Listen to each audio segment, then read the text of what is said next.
Ladies and gentlemen, welcome back to the Gears of War Pro League. I'm Blaze, joined with the fantastic Toby as I get a chance to cast with him for the first time since, what was that, the Winter Major?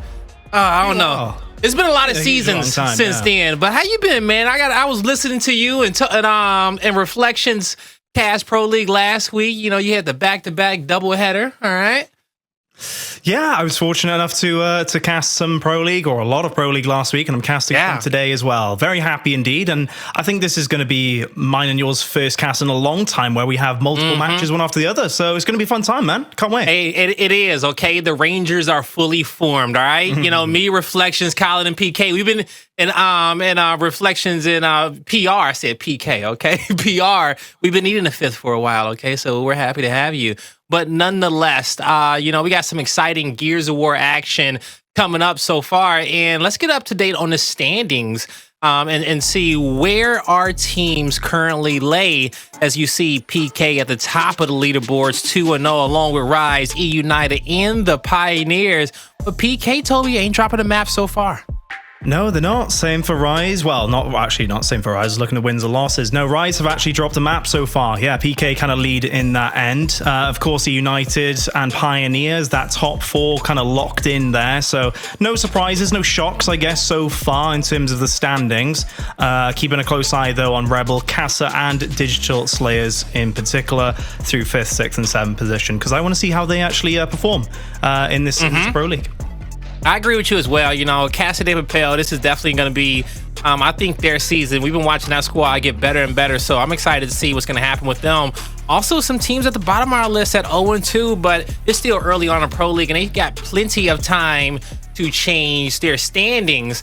Now, when it comes down to standings as a whole, you know, our squads, they got some opportunities to rise up in the standings, but when it comes down to the caster predictions, well, there's one man in the lead that, you know, it seems like it's so hard to beat him. Actually, Toby, you guys are all tied. It's 3. Toby, I thought you had a perfect record out here. I was about to gas you up, but you let Taylor catch you? And Twitch chat? Come on, Toby. Hey, man, I don't know what it is. It's 3 T's at the top, it seems like. Twitch chat doing well themselves also. This is the first time I've seen this graphic, so this is great. This is cool. I'm actually quite high up, so I'm happy. I'm content, it's safe to say, Guy. Yep. All right, you know what? Depending on what your predictions are today, I may make some switches and flops, but we'll see how the rest of these matches go throughout the day. It's going to be a good one, you know. Coming up first, you know, we got Digital Slayers and Team Queso, and you know that's going to be awesome. And I'm pretty sure we're going to see a lot of great plays come from that series and our other 2 series that we're going to be watching today. But we saw a lot of great plays last week, and if you missed Pro League on Wednesday, check out our top 5 plays. What you gonna do? Are plenty and Gears esports, you just need to use them as a team, as pros, and especially as a coach. That's a very important factor to consider for KCP, but right now 3v2 in favor of KCP themselves, 1v3 for Lava. It's not going to happen for him. He's trying to take it. Aim boot. He's going to go ahead and reverse. At least get on the opposite side. Takes down one. An opportunity is huge. We'll get the second. Can we get the third? Yes, we can. Aim boot with a massive play. Blacked out. We're trying to add damage back against him. Not allowing him to stay in that spot to go for the full damage. Rushies goes in for the flank, but gets shut down by Mono. Now Mono tries to find a second shot. Rotates quickly. Gets a third as well inside. The raw skill involved, it was just shotguns galore. Now, finally, teams can breathe a little bit. Jarlath finally getting into the game himself with a double. There we go! Triple as well. It was. Now Ember back into play. Crack, a double for him. Quickly closing the gap. Can he find the third? Yes, he can. It is spot on from Crack. All right, our top 5 plays of last week, and I'm excited to see, you know, this week's contenders and, you know, see what our players are going to be putting up for us. But I hope you all have been having a fantastic time at home. I missed y'all. I truly have, Swiss chat, okay? Y'all kicking my butt in the standings. I get it. Toby as well, but I'm coming for all y'all next day, just so you know. And it starts with our first series is Digital Slayers going up against Team Queso. But right after that, PK going up against E United. And to end off the day, the Pioneers going up against Casa de Papel. Toby, which match you excited for the most? It has to be the second one, right? PK versus E United. They're both towards that top end of the of course standings, top 4. And PK haven't dropped a map yet, as you pointed out. So I'm curious to see if actually E United are the team to change that up in a heartbeat. Something tells me they might be able to at the very least, get a map against PK, because they are looking very good straight after that last major. I think at least one map, if not more, if not the entirety of the series. But we'll see how that one trickles down. It's definitely going to be a banger. And now let's take a look at our side station matchup. Northern Forces going up against Rebel. That's going to be a good one, a fun one to watch, as Northern Forces looking to come away with their first win. And right after that is Rise going up against Fury 1. Rise undefeated.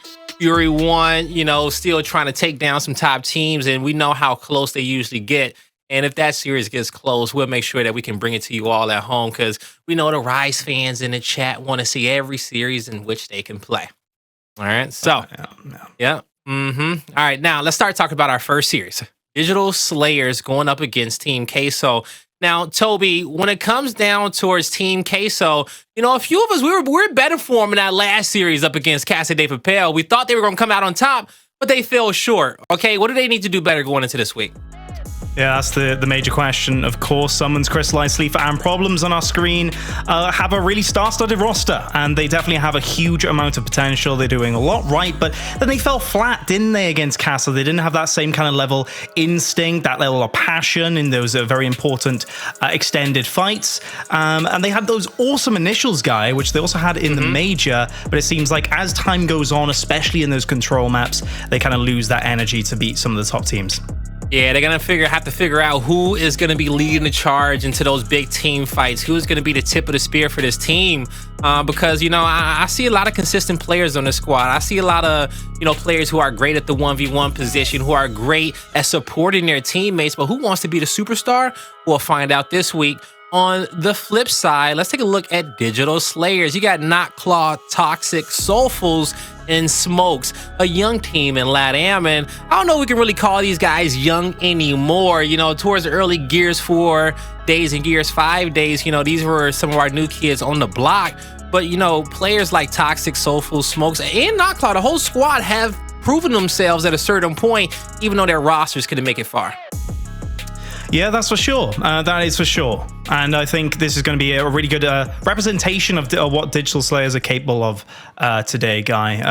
Against a team like Team Queso. We just spoke about the history, some of the history, I guess, behind Team Queso. Something that I always point to is SuMuNs, right? To have SuMuNs come onto this Team Queso roster with the rest of the awesome players around him, it might just be that little bit of spark that gives this energy to Team Queso in the future, hopefully, and today, mind you, also to elevate them closer to those top 4 ranking teams and be able to deliver the performances needed to get very far in not only in this Pro League but in the major to come. I agree with you, and I hope that is the case. Also when it comes down to Queso, I want to see Problems pop off. Okay, he got so many veterans around him on his team that he probably used to watch play back in the day. But we talk about the veterans on Team Queso, and you got the young guns over here on Digital Slayers, and I want to put a veteran and a young gun up against each other on the head-to-head. Let's talk about Sulfuss and Sleeafer, because at the end of the day, we got 2 LATAM teams about to go up against each other, and this Digital Slayers squad, they got something to prove up against Team K. So they want to show these vets like, hey, y'all used to, terrorize us back in the day on your old teams, but this week, this season, we're going to terrorize you. When it comes down to the KDA, it's pretty much an even matchup right there. But where you see where Sleeafer trumps over Sulfuss, damage per 10 minutes, Sleeafer 7th in the league with 13K. But when it comes down to the kill participation, neck and neck once again. Yeah, yeah. And I think that's a very important statistic at the end there, you know, especially on a young gun team, if you will, like Digital Slayers. These are the kind of stats that will matter the most because it's a team at the end of the day that will win games. And yes, you are up against some really good individuals. We've already mentioned SuMuNs, we've mentioned Problems, we got Sleeafer right there. Yes, Yeah. but you need the whole team to come together. And that's usually where teams fall apart at this level of play, Guy, of course. Gears Esports is a team game. If kill participation is high, then of course, a lot of these different players on the roster is surely contributing to those final kills, those damage. The damage points from Lancers, of course, are coming in. You're pushing the right targets. You're deathballing together, all on the same goal. And so I like that statistic a lot, actually, at the bottom. Yeah, Sleeafer, really good stats behind him. Don't get me wrong, but definitely got to point out kill participation. Yeah, it is. And Sleeafer, you know, he's 7th in the league when it comes down to damage. That's something to be said. That's all-star caliber performance, okay? But, you know, it's also to be said, a lot of his kills aren't getting cleaned up, but he's shooting around the map. So we'll see if Team Queso can get those kills confirmed, those eliminations confirmed today to come out victorious with that dub. But what's going to be the playing field? What maps are they going to be battling on? Well, time to go to our bans as you see Team Queso taking out District Control. You got Digital Slayer saying bye-bye to Reactor. We go to the executions. Digital Slayer say no to Afira. Team Queso gets rid of Tomb. And then Digital Slayers does not want to play Vaskar.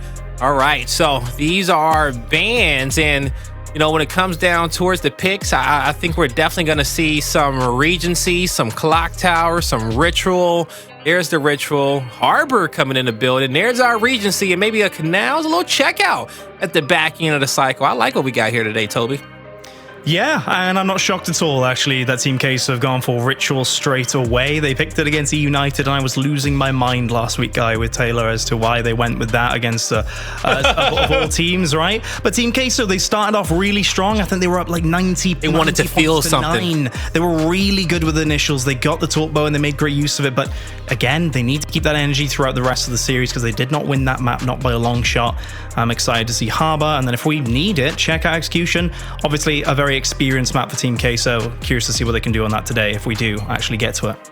Yeah, Team Queso, I'm really looking forward to them to run away with these executions, okay? I think that, you know, they're both definitely going to be in their wheelhouse.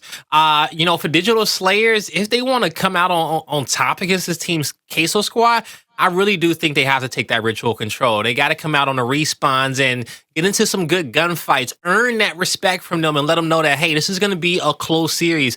If Digital Slayers can do that and get that first map lead, I think that takes the pressure off their shoulders for them to be able to possibly run away with this series.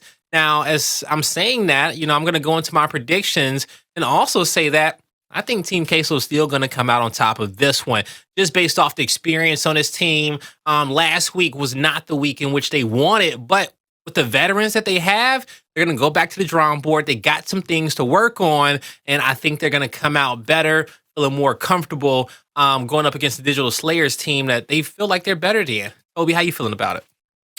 I'm feeling the exact same way, actually, Guy. Last week, I kind of went with the same kind of narrative and then logic that there's just some serious experience on this Team Queso roster, right? There's some serious, hopefully, energy today.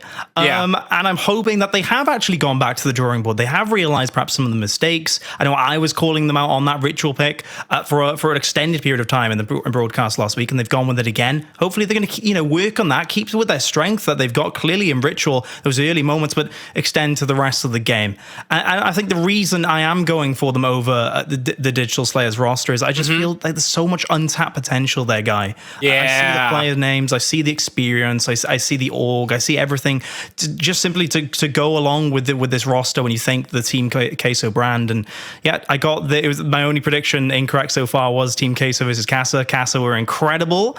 I'm hoping they can, prove me wrong, I guess, to actually, once doubt them since then. And hopefully, I guess, prove me right going forward with this prediction for them to win this one. And I agree with you because if I pick Team Queso to beat Casa, I damn sure got to pick them to beat Digital Slayers, all right? I can't go back on that one.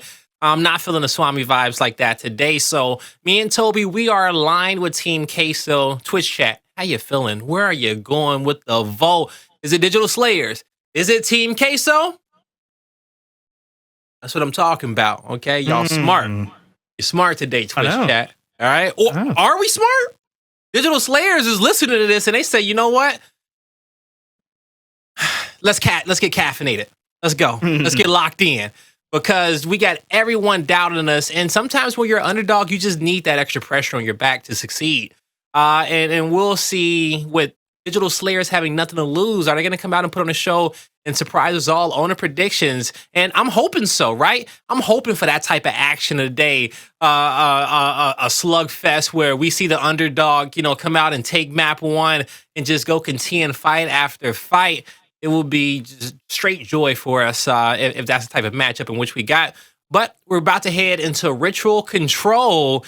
Now, as you got a chance to watch Team Queso go up against E United last week on this map, this is our first time seeing Digital Slayers here in this split of the Pro League. But for that Queso and E United matchup, where do you feel like Team Queso what do you feel like they could have did better in that series to come out on top in that one map at least? Well, their strength absolutely, guys, is this initial right in front of us, around the statue, and they have it unlocked. There's some really good, evidently raw skill there, and turbo usage as well, following on from that. Sleeafer, in fact, I think he was like 9-1 or something, in the early game back last week. But again, it's about that mid game, it's about that end game. Keep things together, don't make silly basic mistakes that Team Queso and all these individuals shouldn't be making. Stick together as a team, keep the comms hot to make sure you can continue with that success you get in the early game. Here we go into map number 1. The bow is picked up, kills on the board, and it is Digital Slayers winning that first team fight. Problems, got a lot of problems around him. Some good shots, double down, meat shield in hand. Can't come away with the second kill. But man, what an effort there from Problems. It's going to be a nade pickup from SuMuNs as Team Queso starts to put themselves in a position to start surrounding this hill. I love how you see Problems going to the other side of the map, kind of locking in his 1v1, also getting ready for a battle at the respawns. Team Queso in a great position for the retake, but they got to get through the bow, and Smokz puts one on the ground. A beautiful kill from him. This is going to end up forcing Problems to have to get into this engagement. Great movement to work around that pillar and put his back towards his teammates and get that player out of the fight. We see Team Queso with a successful break, and here comes Sleeafer on the flank, Toby, just disrupting and causing more problems for Digital Slayers. That's it, isn't it? SuMuNs does find Smokz, though, towards the right. Great shot from Sleeafer over the top. And yeah, I agree with you. A good little recovery, actually, from Team Queso. They're used to winning these initials off the rip, even against top teams like E United. And for them to lose it like that, as convincingly as they did, this is a really good show of mental strength, if nothing else, right? And they even have the score lead going into this next hill. They have the numbers advantage with the 4v3 situation currently, but they have to keep a close eye on this one sneaky beaver around the back who is trying to go for Meanwhile, Cristalize tries to shut him down, but not having any of it. So, oh, wow. Sleeafer's still very much wow, Sleeafer. Oh my god, where are these players? The save! The save! SuMuNs! Like, great save indeed. SuMuNs still very much full red, though. Has a little bit of reinforcements from behind, though, Guy, as the short spawn is there for Team Queso. And now SuMuNs back into the fight. He's taking some damage from Toxiq, but he knows he has his teammates around him. Here's Notclaw on the flank, able to pick up one, get some extra damage in on SuMuNs. SuMuNs manages to get a kill before he goes down. Ultimately, Cristalize wasn't able to make it back to Sleeafer in time for them to have an even 2v2. Instead, it's Sleeafer in a 1v2. He can't win it. He's going back to the respawn with his teammates. New bow up. Smokz, will he get away? He shall. Maybe. Yep, with a little back row, he gets his health back. He does make it away to safety towards the bottom end of the map. Cristalize with the nades in hand. He'll take one to the grave. Toxiq goes down. Smokz misses the bow. He'll have to drop back, hold the respawn, Toby. It's 20 points remaining on his heal. And now, Digital Slayers. This isn't a bad time to die. They'll get some good respawns for next. Yeah, but I'm not sure why Smokz is actually trying to go so heavily for that stick, right? Why not just go for the backpack at that point, given that there's not many points left, and there's absolutely chaos forming around you. Nonetheless, he was feeling himself. We'll take advantage and get those first two, the last two talk shots, if you will, for this next hill. Good stick on Notclaw. There's two members down now for Digital Slayers. Slayers and Team Queso are stacked up to push the rest of this hill. Now, Smokz bouncing. Goes down. This Team Queso with a 4-man setup as they'll spread out Player 6, he has a 1v1 at the bottom portion of the map. We won't get no new power weapons for about a minute. We should be able to get at least 2 team fights before they come into play, as Cristalize has some help from his teammate. Sulfuss on his last down. Notclaw takes over. He creates an opening for his team, and that puts Sleeafer in a bad position as he's taken out. It's going to be 4 players of Digital Slayer starting to collapse on his heel as Team Queso, they're looking for an out, forced to push into Toxiq's crosshairs. He'll take one to the grave, and he did his job as his teammates are now starting to collect on these points. This is a prime opportunity for Team Queso. They can't waste too much time with one player going down. They need to get into this engagement now, Toby. Yeah, it's important, as they definitely have a good little stacked up squad here ready to go through that smoke screen. Problems find Sulfuss to start things off. Smokz just lurking around the right, though. Has to be careful. Sleeafer will find Toxiq as he runs around the back. Full red is Notclaw. Surely he will fall. Yes, indeed he will. With 20 seconds left on this hill, it's even less between these points now, in terms of points between these 2 teams, guys. So, very close game so far. Very chaotic.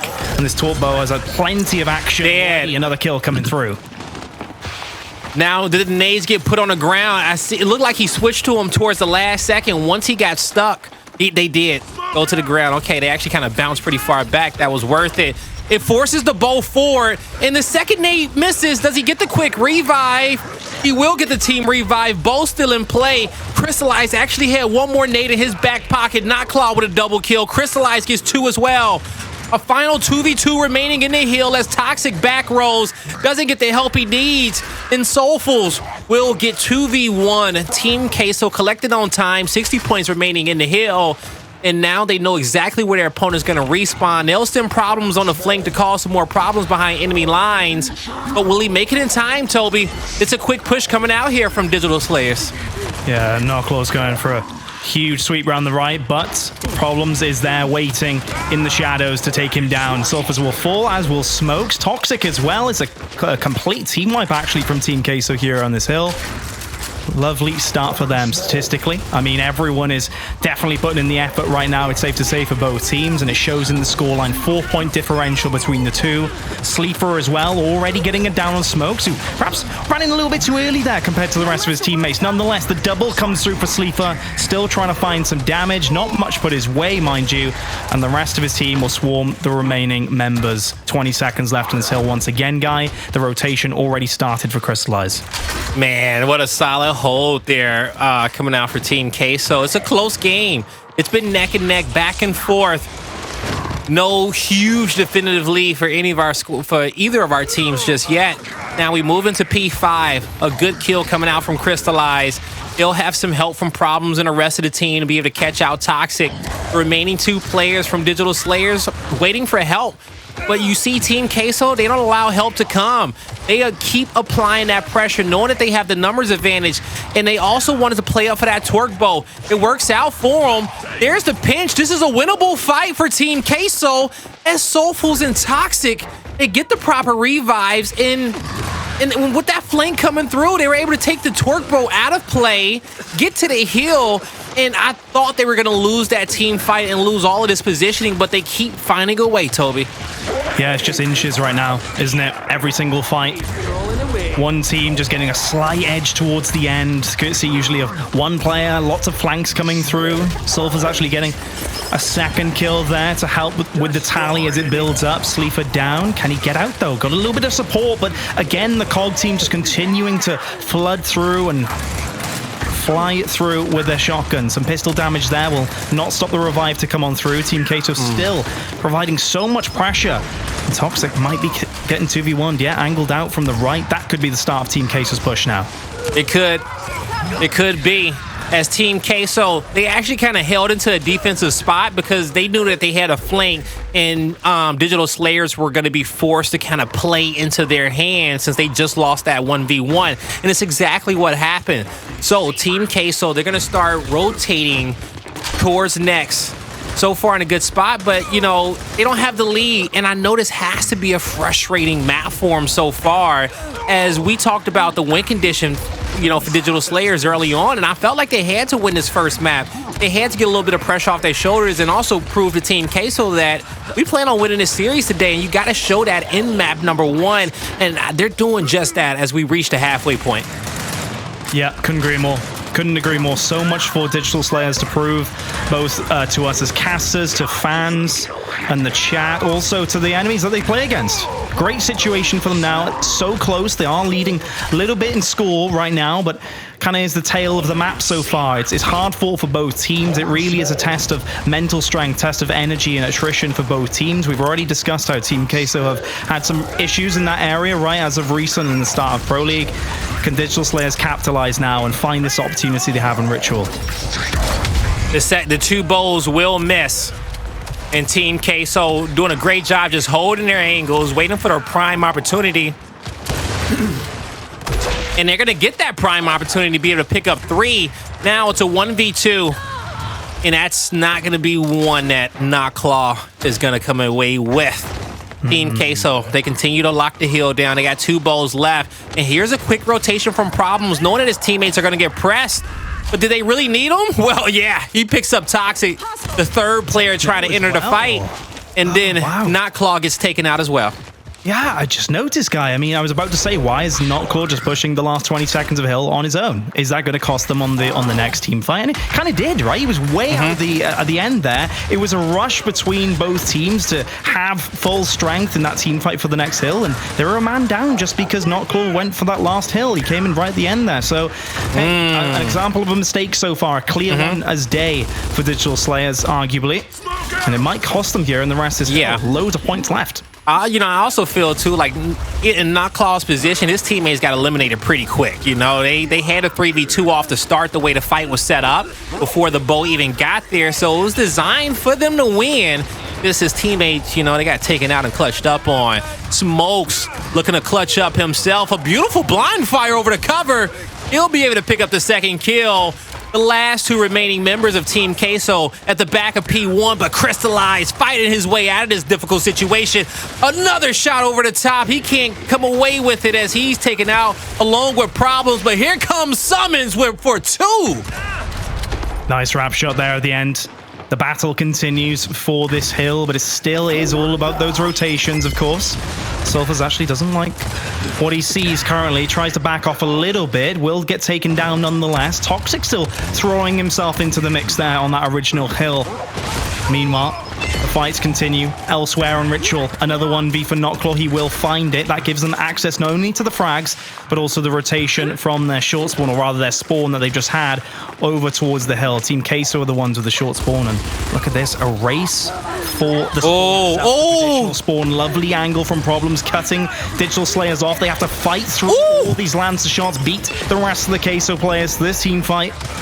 It looks like they just have done a little bit enough to get to this cover, but still, Digital Slayers have loads more competition. It seems like they're going to run through it there at the end, actually. Smokz just behind with a double on the kill feed. Yeah. Extending over to block the short spawn. I think he may even still have that nade to even work with as well. I don't see it on that side. But that was a great revive that came through from Smokz for Notclaw, for them to be able to rush through and protect that spawn. They needed that for this not to spiral out. If they lost that last team fight, Team Queso will put themselves in a winning position and take this map away. There's the nade I'm talking about that they were able to save for the right position. Notclaw takes down Problems. Digital Slayers just a few slays away from tying this game back up, as they'll be able to pick up the second kill. Cristalize taken out quickly, and the remaining player, the 4th on the outskirts, is SuMuN on the island once again, but he stays alive. He does what he needs to for his team to be in the best position possible to be able to start getting some points off the next hill, as they won't be playing for that scrap time over at P2. Instead, they're going to wrap on over to P3, and look at the break on the map. You got 7 and 5 partnered up. You got 8 and 6 partnered up. But at the top, that's a 3v2 in favor of Digital Slayers. Will they come away with it? Yes, they will, as they pick up 1 kill. That's a 4v2 on the map. A big kill coming through for Sleeafer, trying to even out the odds, slow down Digital Slayers, and he does just that. But now, can he slow down the twerk bow as he puts one on the ground? The splash damage is there. The pressure comes through. It's a nade. It's one on the wall. He takes himself out. The stun was so problematic. Now Notclaw left in a 1v3 as he can't do anything about it. The bow is on the ground, Toby, right there. But will anybody have a crosshair on it? They will. The call out is there, but SuMuNs gets away. What a recovery that was. Great stun being put onto the Digital Slayers roster there. All four together with 4, and now they are once more to try and get back into this game. Not too far behind in score. Great shots coming out from all these players, in fact, Shotgun and Lancer. And Cristalize, the last man alive at the back, will be taken down. Short spawn there, though 14 Queso. With 40 seconds left in this hill yet, Guy. I know we've had so much action so far, but it's not over just yet for this corner of Ritual. And these points matter. Boy, do they matter, these last 10 Damn sure not over yet, Toby. All these points matter. As you see, Digital Slayers bunkered up in the hill side by side, but they're getting pressed by 2 different duos and now formed into a trio and a single. You got Team Queso pressing into the hill, and they have enough firepower, enough coordination to push back Digital Slayers as they're going to start rotating towards next, and I love this move out of Digital Slayers, all right? Can they get the nades, though? Which the nades are not going to be up, but Digital Slayers, they have the side of the map in which they want, so they can also rotate and play for next. Cristalize gets it down, but no confirmed kills. Sleeafer in a difficult spot. He was on his last down and out as SuMuNs even ups the odds. Notclaw finds a kill. Problem finds a kill. It's a 2v2. Problems gets the last double, and it's going to be Team Queso locked in. 20 toes deep. The other 20 on rotation, but they got into a brawl. Sleeafer, he'll get the kill. Toxiq, he has to go big. Him, Notclaw, and Sulfuss, they can't wait for anyone else, Toby. They got to find these kills right now as Sulfuss, he's pinched between 2, but he gets the job done. He finds 1. The kill contested. It is, but shots are still coming through. Problems with the kill of his own. Cristalize bringing a torpedo to the fight, but a little bit delayed. 1B potentially. Now, Notclaw will not bow out just yet. 20-18 himself. The KD is definitely stacking up in Team Queso's favor, especially for Sleeafer as well. 25-18 himself.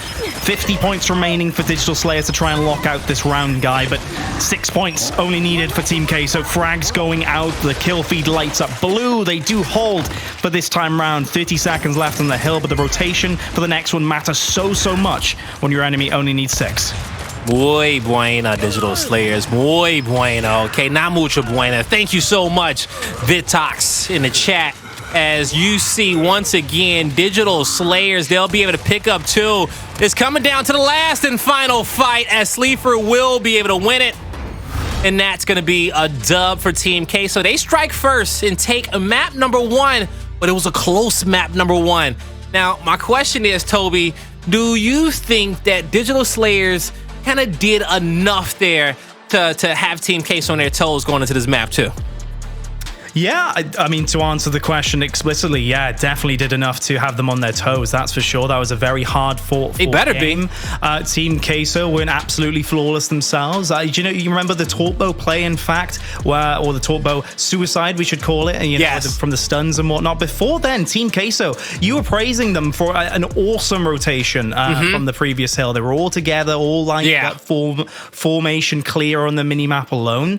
But sadly, then when that torpedo came up, they kind of split up a little bit. Or some players went for torpedo, some kind of were nowhere near to help. So I was kind of like, what's going on here? And that was one of my biggest criticisms of Team Queso towards the later stages. After starting off so well, the chemistry, they're all close, holding hands through a team fight. Suddenly, they started making basic mistakes akin to what we saw with Notclaw, coming off spawn, no one around him, and just running straight for the hill with only 10 seconds left and outnumbered. And it's these kind of basic mistakes which can cost these teams.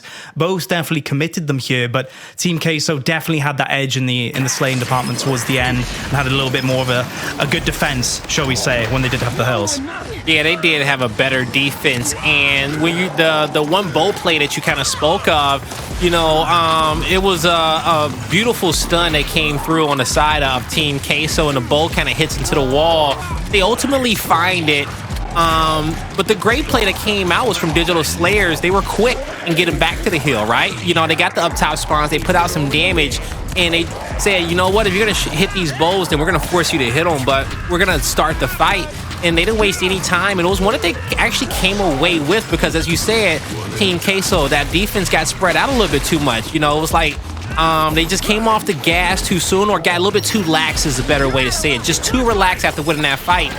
And ultimately, that's the one that we were talking about. Yeah, that bow on the side, that was a great stun that came through. And they find the bow. And still, Digital Slayers contested that hill. In the end, it is a Team Queso map. And, you know, we can honestly start talking about, you know, Clocktower here in a second. Because Team Queso, they're feeling good. You know, they're feeling good. Digital Slayers, you know, they have to at least take this execution. They can't go down 2-0 in this series.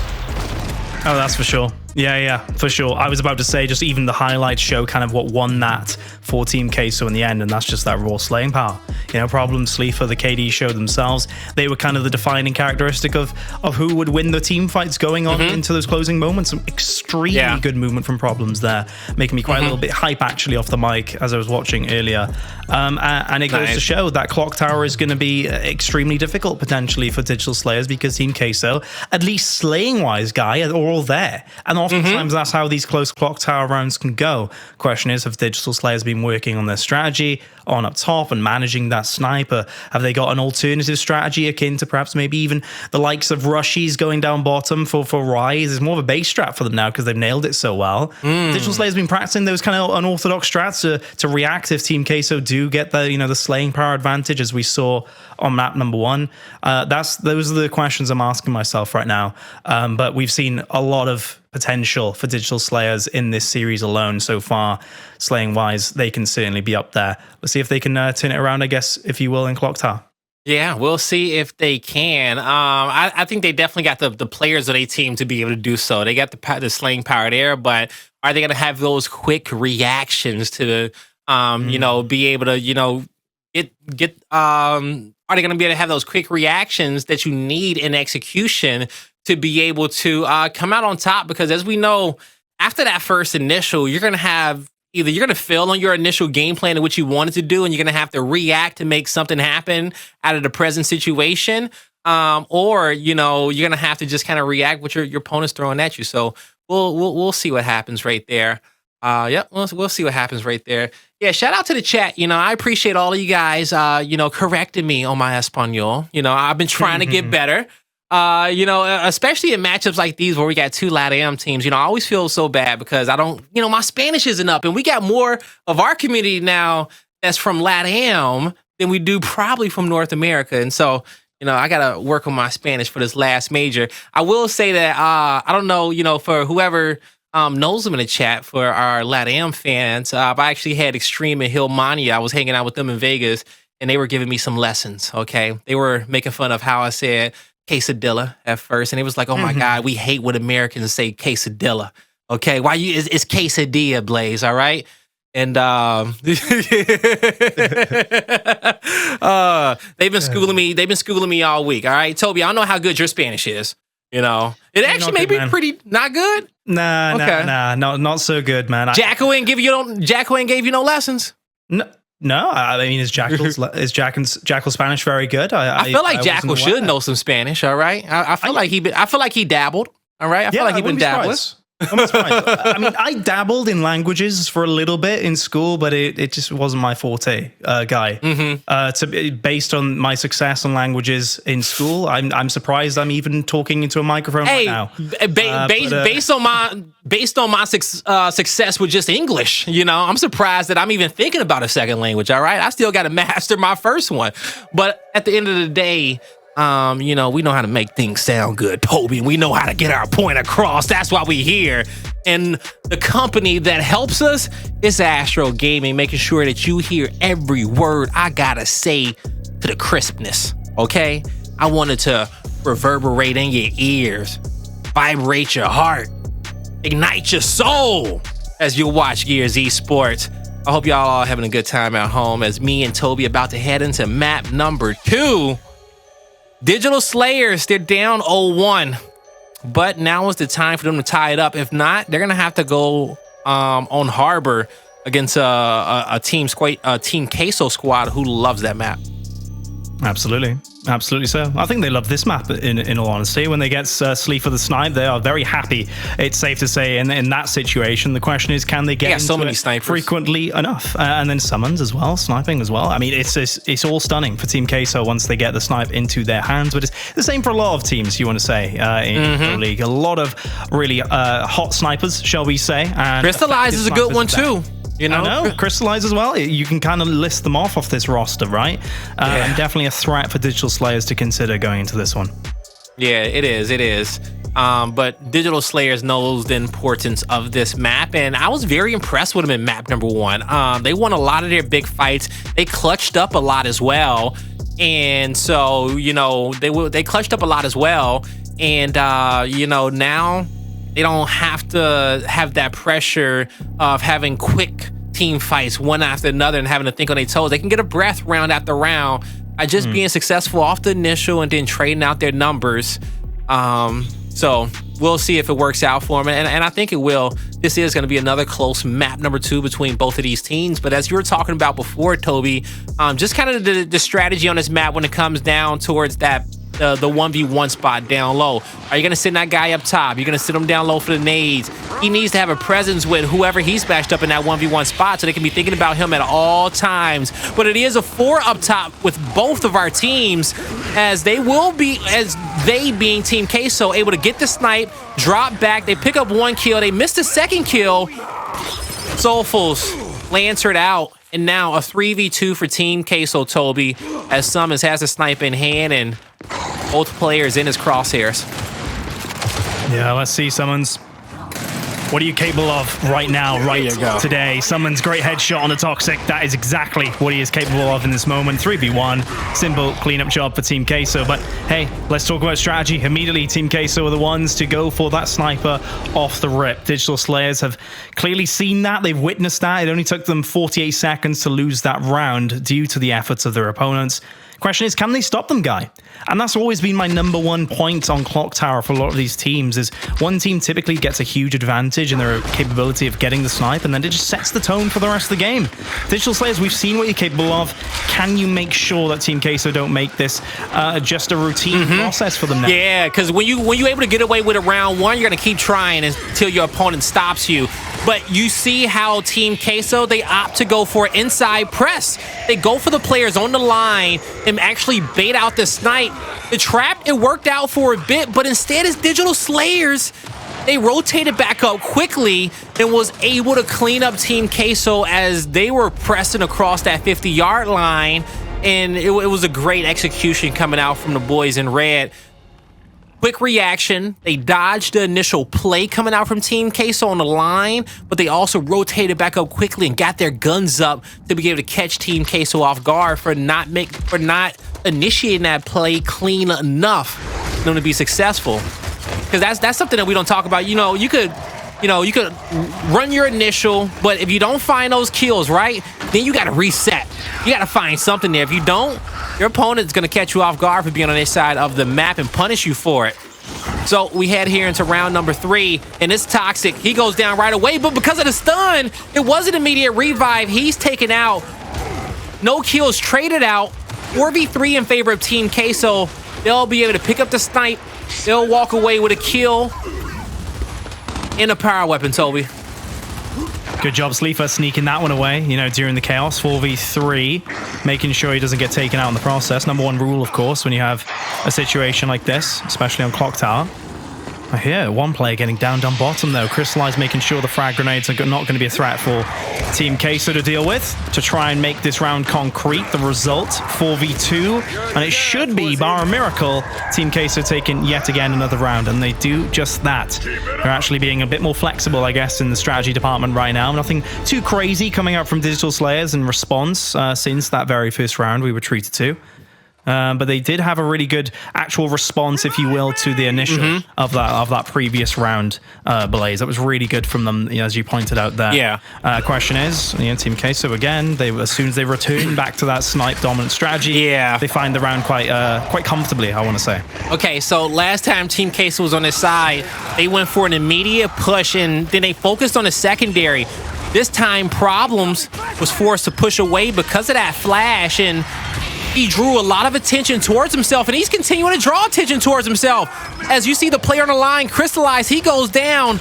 Sleeafer can't get the cleanup on the kills just yet. He's forced into the jail. He's trapped into the jail. Cristalize may be able to tap up and get back into the fight.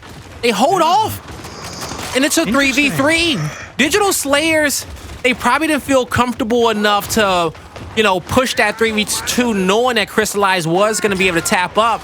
He tosses 2 nades on the ground. Not able to come away with a kill. Yes, he is. Actually, no, he's not. It's a 2v2. Yep. Crazy round, guy. Has to have It is. Said. My goodness It has me. to be. Yeah. Okay. Yeah, and they're immediately throwing themselves down bottom. Our team Queso. All eyes on Smokz right now to see if the snipe can keep them at bay. They've rotated for the tall boat, but they have trapped themselves inside. No, they didn't. A kind of exchange for that. So they're good. As long as you, like, if you got the snipe back here, oh my God, Smokz. you can He'll keep heads down, guy. knock the head off of Sleeafer. That's for sure. What 2v1? Someone's on right hand. Can he do it? That's the question. Digital Slayers don't seem to want to actually go for it. They want to play it safe and show all the respect in the world to SuMuNs. Do they have to go for it is my question. Yeah, exactly. Well, Because SuMuNs is playing as well. I think they do have to come up these stairs. Top, I assume. Is it? Oh, he almost did it. That was the play, though. I think that if he walked it up, he gave up his position, you know, with the roadie run. But if he was able to creep up them stairs, I think he's able to catch one as they're rotating down low, just to kind of check and see if he rotated across. Nonetheless, round though, guy, right? Really interesting round. You saw Digital Slayers actually get sniped for the first time in this game. They had somewhat of an advantage clearly as they got that one out safe, but Toxiq continued to push through mid wall, so they were kind of disjointed there. Disorganized is safe to say, but he took the opportunity, he found a kill, and with that, I guess you can kind of praise Toxiq in many ways, but Snipe picked up again for Digital Slayers, clearly. Notclaw getting taken down, though. Team Queso a little bit more hot on the heels to make sure they don't escape, and appears to be working. 3v2, 3v1 immediately it drops down to as Team Queso, immediately step on the throats of Digital Slayers and punish them for trying to get the snipe off the rip. Also, if you guys don't know about Xbox Game Pass, well, it's one of the best deals on the market. Got a little ad from it right there. Make sure you go check it out. You know, as someone who's been on Xbox Live his entire life, the longest membership I've ever had, you know, the longest club I've ever been a part of, I can tell you from my soul, I can tell you that it is the best deal on the internet. Go pick up that Xbox Game Pass. Now, as we head here into round number 6, problems. He'll initiate with his flash, but you see how Toxiq, he stepped out and squared up with him, says, I won't get pushed. You see a quick sniper play being made by Team Queso off the start. Digital Slayers, they couldn't respond in time, but they do find a kill on problems. SuMuNs connects with the body shot. He's looking for players to escape. He knows where they're going to be peeking. He knows where they're going to be poking. That's all he needs, and he's had some opportunities so far, guy. Just body checks thus far, but they have the advantage, do Digital Slayers, in terms of numbers, but SuMuNs is straight onto that host spot with 6 shots left, ready to just take one head, so it's not too simple. Digital Slayers have to be careful. SuMuNs still firing shots across the top, but Sleeafer's been caught out on the right there, actually. Oh, his shot didn't come out. But SuMuNs on a run, and he'll dive inside. It's a 4v2. The bow is picked up. He misses. He shoots his teammate. Oh, I know. That looked closer to SuMuNs. Yeah, SuMuNs need some help. Just hit one shot. He hits it at the last second. But if he hit one a little bit earlier, I think that is winnable for Cristalize and SuMuNs. But with 2 bowls left in the chamber, Cristalize looking for some splash damage. He's going to have to save this active for the last second. But he wants that Lancer. I think he drops it, you know, keeps that Lancer in the play. He'll just move up. Right now, this end of Clocktower, as it's always been known to be. He has to blind fire the player on the left somehow, some way. Hey, just teardrop it like Tyro Station gears. Nah, you just gotta. The explosion. It needs to be an active reload. Blind maybe not fire. active though. That works. Twice in 2 maps we see a suicide by a talk just on a wall next to. Okay. Yeah. That's Only neat. one was important though. You know, that last one right there. Well, we know, you know. But the one important thing to note, it's a favorable side after 6 rounds. Okay, and it's not good side. It's actually bad side that's a little bit more favorable, I believe. Yeah, here's the bad side that's more favorable. But typically the side that the Swarm team is on is the winnable side. But we're seeing from bad side more aggressive snipe plays, as we just saw from Team Queso, to get the sniper away with SuMuNs. They'll drop back. Will we see a break in the trend? This is exactly what Digital Slayers needs to show Team Queso that, hey, you messed up and winning on the good side. Well, losing on the good side right there. And Team Queso will disengage. What was the good job right there? What did they do? Oh, both of them. I mean, both clearly locked in on their strategy. They don't have the snipe. They don't have map control. They tried to and take it from Team Queso. They did, but immediately pushed down the staircase after just a little breath of fresh air. And it just brought it down to a 4v1. Color me shocked. That was very fast from Digital Slayers, but even faster from Muy buena, Queso. Muy buena. And the kills from Team Queso. But no, just to expand upon my point before, the flying down the staircase from Digital Slayers. Simply put, they got the nades as soon as they were up there, guy. They wasted no time in pushing and taking map control up top away from Team Queso. But it was kind of just this last push down the staircase that was the incorrect one, right? Or I guess played not to perfection, if you will. And Team Queso likewise made sure to not get taken out during that entire process, getting the snipe and getting down to the Boltok side. It's an aggressive start with multiple Smokz, and Team Queso, they collapse on a secondary. They'll find one kill. They get the down on snipe. They being Digital Slayers, that made it a 3v3 actually. Another down towards the middle. Digital Slayers with a little lead. It's a 2v2, 2 cleanups. It's only one player left alive. That's Cristalize, as he's in a 1v2, taken out. Digital Slayers, they keep the trend continuing, winning on the bad side of Clocktower. Starting to convince us all that maybe it is the actual good side. Yeah, I mean, it's a unique situation. Of course, Clocktower, Execution 2.0, good side, bad sides. In previous Gears titles, been a little bit more clear-cut, but with some of the strategies we've seen from different teams and the threat of the mid-wall push, it does vary, doesn't it? Yeah. Depending on who you are. I mean, Rise might have a better good side, admittedly, than other teams. And I will say this. The down bottom versus up top. What typically makes a good and bad side is the power that you have on your right-hand advantage for the objectives and what you're trying to play for, and that kind of comes down towards snipe lane and that back pillar. But as we see, Team Queso says, you know what? It just gives us an excuse to be an aggressive squad. We're not going to sit back and let them angle us out, cross us out. We'll win once again. As they take it from the cog side of the map, this is where Team Queso kind of put themselves in position to win it. Because they says, okay, we're going to come back. Can they stay perfect? Or is this where Digital Slayers is going to choke it away? They have to at least make it to the last round.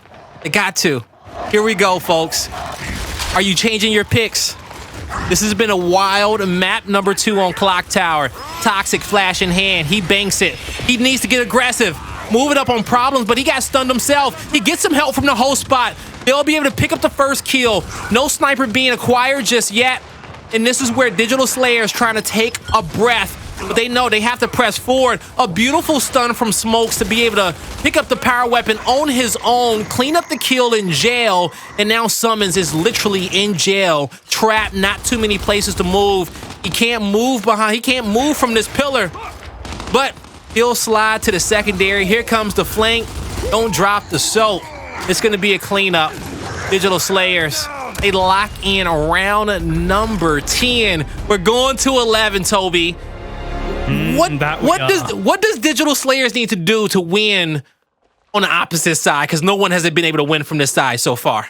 Great shout. I mean, first, keep an eye on that snipe. Team Queso have gone for the aggressive push through the middle twice now, successfully in those last 2 rounds, bar that previous one. And as a result, you have to keep your head on a swivel. Team Queso have changed up dramatically in strats round to round for most of this map. That snipe remains the primary threat for me. If they can keep a lock on that, they should be okay. Notclaw He's gonna play back just a little bit. Sleeafer moves in. He's crossed out. But you saw an aggressive play coming out from Problems. He had to be aggressive like that to allow Sleeafer to get out with the power weapon. He sacrificed his life, but was it worth it? As Team Queso down a man. Digital Slayers, for the first time, really having that man advantage in the situation. They quickly rotate for the nades. Sleeafer not in a position to counter, but they press forward. This is the best play Team Queso can make to catch these players on the stairs, but can Sleeafer hit his shots? He misses the first. Gets stunned. Lines up once again to watch the stairs. Multiple players in his crosshairs. They're bobbing and weaving, bouncing back and forth. Even just throw a nade first of all. They're anchored. That will move the sniper off. You don't need a chance anything like that, right? Simple to play as Digital Slayers right now. 4v3, they've done such a great job. They just need to make sure they don't get headshotted at this point. But they use both nades now to move back up top. It depends on where this last heal is going to be. If it's up top, I know they wish they had one nade. But even so, Toby, as long as they can stay alive to that final heal, they have an extra Lancer to cross out. And they also put a lot of pressure on Sleeafer's shoulders to find that headshot to give his team that advantage. And as long as they don't show them, they got 28 seconds not to show themselves. That's it. Yeah, 28 seconds not to show themselves. The host spot as well, yeah. Exactly. And lovely. Yeah.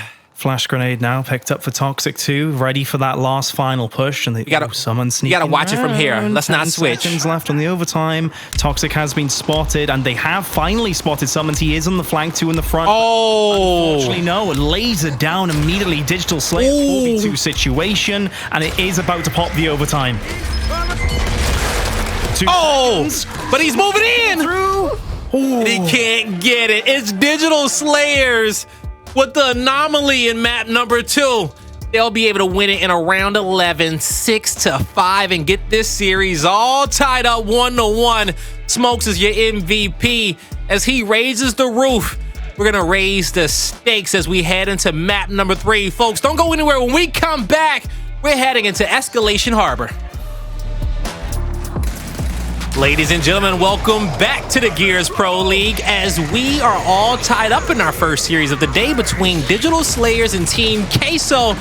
It's been a thick matchup, you know, one with a lot of viscosity. Why? Because it feels like these squads have been moving at a slow pace, just trying to get these advantages. And it's only feeling slow because it's an even matchup. They got to take their time. No one is able to get a strong foothold of an advantage here in either map. We saw in map number 1 a back and forth battle, team fight after team fight, and it was pretty much tied up. It was tied up going into just over the 200 marker before Team Queso got a decent enough cushion to be able to close it out.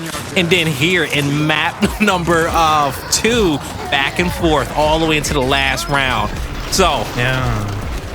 it's an even one, and we're about to head into Harbor Escalation. Toby, who you got to give it a leg up to after what you've seen so far in the first 2 maps? I still have to stay with my boys in Team Queso on my prediction. I mean, it has been neck and neck. You're right. Absolutely. It was back and forth right up until that last round on Clocktower, which is actually, you know, got to give some credit to Digital Slayers. Was surprising in many ways, considering how Team Queso was starting off. They had the snipe strat locked in a bit, you know, a bit more accurately, right, guy? It was only towards those closing moments, or the closing, I guess, quarter of Clocktower, if you will, that Digital Slayers started to get hands on the snipe themselves and cause some havoc there. But I have to tip my hat to Digital Slayers, right? How did they come back in the end? They were able to turn around the rotation for the frags, the rotation back up top as well.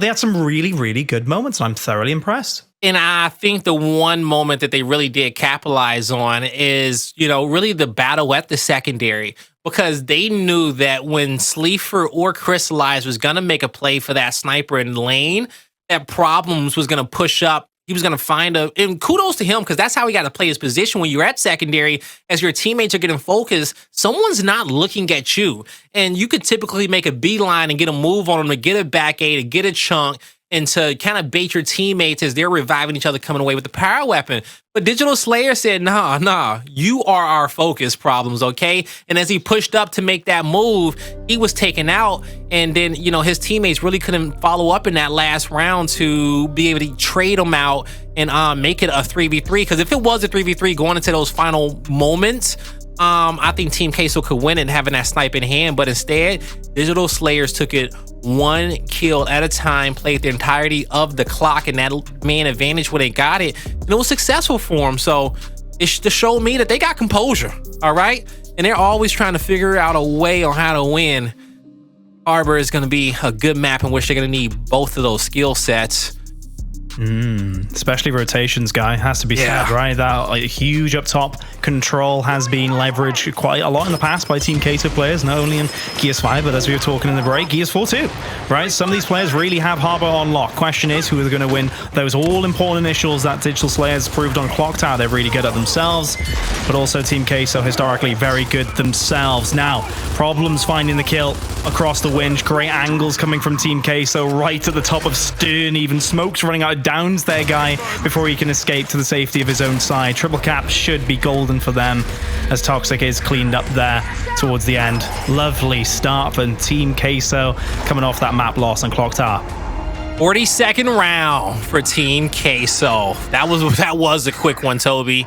You know, and you know, big shout out to Cristalize as he played top Stern. And he was able to push on through, get those Lancer angles, and quickly get to that home hill to force that trip cap domination. So he put out a lot of damage in that round, the most, with only 1 assist to his name, which is actually, yeah, I don't know if that math adds up, you know, for you to have the most damage and 1 assist to your name, but it's true, you know, it happened. I guess it's just those revives for the kills that didn't come through. In the end, Team Queso gonna be aggressive towards winches. They're gonna give problems a little bit of help. They're gonna use this right hand advantage. The stuns are good too as well. He gets a player towards the back. Cristalize gets shot in his back as Sulfuss, which was his 1v1, collapsed down on him to be able to help his team win that fight. SuMuNs with a Botox in hand. Completely on his own. They went 4v3 up top, did Digital Slayers. SuMuNs just picking up the B hill, but immediately crossed out as we saw. So question is, can Digital Slayers turn this around into a round win? Potentially when Smokz is pulling off things like this. The first coming through. Damage on Sleeafer, but just missing that last shot to get that down in the end. Scattered with Digital Slayers then, the whole players, whole roster in fact, across Harbor. But they have been able to get the B hill. They've got the A hill, but they lost map control in the process. Yes, they did. And, you know, Team Queso, they have the height advantage on the map control, but since they don't have the heals, they have to press out into the open somewhere. And Toxiq, you see how he negates having his opponent having that winch, him being at the underpass? He was able to put damage in, and Sulfuss picks up too, as he's able to clean up those kills with beautiful help coming out for his teammate Toxiq. He's gonna have to take cover while he decaps his heal. And he should be able to, without any issues, holds a left hand, takes some damage from the player on the respawn, a solid spread, Cristalize forcing the cover, Smokz crossed out, runs into a wall. I still don't think he would have made it out of that difficult situation. Ultimately, Digital Slayer still got 2 heals to their name. They still got the lead, even though they had a few players die on their opponent's side of the map. If Notclaw and Toxiq wants to start pressing through, that puts their team in the best possible position to kind of regain as they come off the respawn, but instead, they're gonna fall. And they're gonna get pushed back even further. Digital Slayers, they only need to win off. They only need 1 heal to win, so that's their saving grace. But still, they could be in a better spot right now if they were just a little bit more aggressive when their teammates died early on. Now they're being aggressive though, Guy, and they are together as a team. Great little push. Nice revive, but it doesn't matter from Team Queso, of course. Sleeafer will be back to the respawn. Smokz back off the respawn himself. Will find SuMuNs. Great shotgun battle victory means he can go down towards the B hill. Meanwhile, Cristalize tried the overextension, but Sulfuss is there to ensure no shenanigans occur on their home hill. And the score lead now, clearly in favor of Digital Slayers, right, Guy? They have the B hill. They have a nice fresh harbor, if you will, as Team Queso do come off spawn. The question is, can they stay alive long enough to guarantee the triple cap cannot come on through? It seems like it, bar an absolute miracle from Team Queso across this map. Yeah, that's what it seems like indeed. As you see, Digital Slayers slaying out Truly is. Good job. I mean, there was some moments of concern for me, Guy. I'll be honest. Again, there was kind of one player going for the triple cap at one point and almost locking it in. But then as soon as you lose that player in Sulfuss, Smokz was kind of hanging it back a little bit too long, perhaps in the end. Yeah, I was eventually resulted in Team Queso taking the entire map back away from them, including that B hill. So perhaps creating more work for themselves there, Guy, than perhaps otherwise required. I agree with you, because with Notclaw, I think it was him that went down at the winch and was just Toxiq remaining in that position. It was like, okay, well, now you guys are about to get, reverse dominated in a sense. You're going to allow Team Queso to come back on you. But since they had the lead, Team Queso wasn't playing as fast as they needed to, because they knew that they have to be perfect right there. Instead, it was Digital Slayers finding an out, but this time they find an in as they're able to pick up a kill on the winch. But they'll use this in to back up as they notice, since SuMuNs went down low to capture the B hill, he's bringing out some of those old out the gaming strats, right? He's like, guys, okay, this, if they're gonna play 4 up top and we can assess the numbers early, let me play back and give me some long range crosses from other side of the map. Help me out over here. And Problems wasn't able to make it to him in time, but look at Cristalize. He has the extra help that he needs. A beautiful stun for Problems to get into the mix. He holds the angle, able to connect with 2 shots. Ultimately, Sulfuss still able to capture the B hill, and this will be Digital Slayers taking that team fight. Yeah, good little push at the end, I have to say, against SuMuNs. You called it right. Excellent call, perhaps from SuMuNs himself there in terms of how to operate over by that B hill, and it kind of lends itself, this map, to SuMuNs in many ways, because he is that kind of awesome 1v1 player, known for going all the way back through different Gears titles as kind of the lord of the singles, right? And so as a result, you kind of want SuMuNs to lean into his 1v more so than go for a 4v4 up top. But Digital Slayers have done pretty well, contesting that situation by being aggressive through up top and then eventually taking SuMuNs down bottom. Speak of the devil, some sneaking through the smoke screen, but great reaction from Toxiq, keeping his distance, but angled out now. SuMuNs will clean up and also go for that flank. Now, he isn't done just yet, as he's still on the flank, gets some help from his teammates to confirm the second kill. He's in between the third and the fourth, as Notclaw giving a little bit of damage to SuMuNs, but Notclaw has to worry about his flank as he's in a 1v1 with player 7. Sleeafer playing his time wisely, allowing his teammates to move up, but giving them just enough help, distracting these players, focusing attention his way just enough to allow his team to move in for the trip cap, as Sulfuss gets the down, but ultimately that's not enough as 3 members are in the hill. Team Queso will be able to lock in around number 3. Yes, they will. A little bit harder fought, you want to say, right, on that round. Good effort from both teams, and again, alluding back to what I said earlier, Digital Slayers continuing this aggression up top, and it is working a lot of the time for them, despite Team Queso's really strong showing in that winch and stern fight, for sure.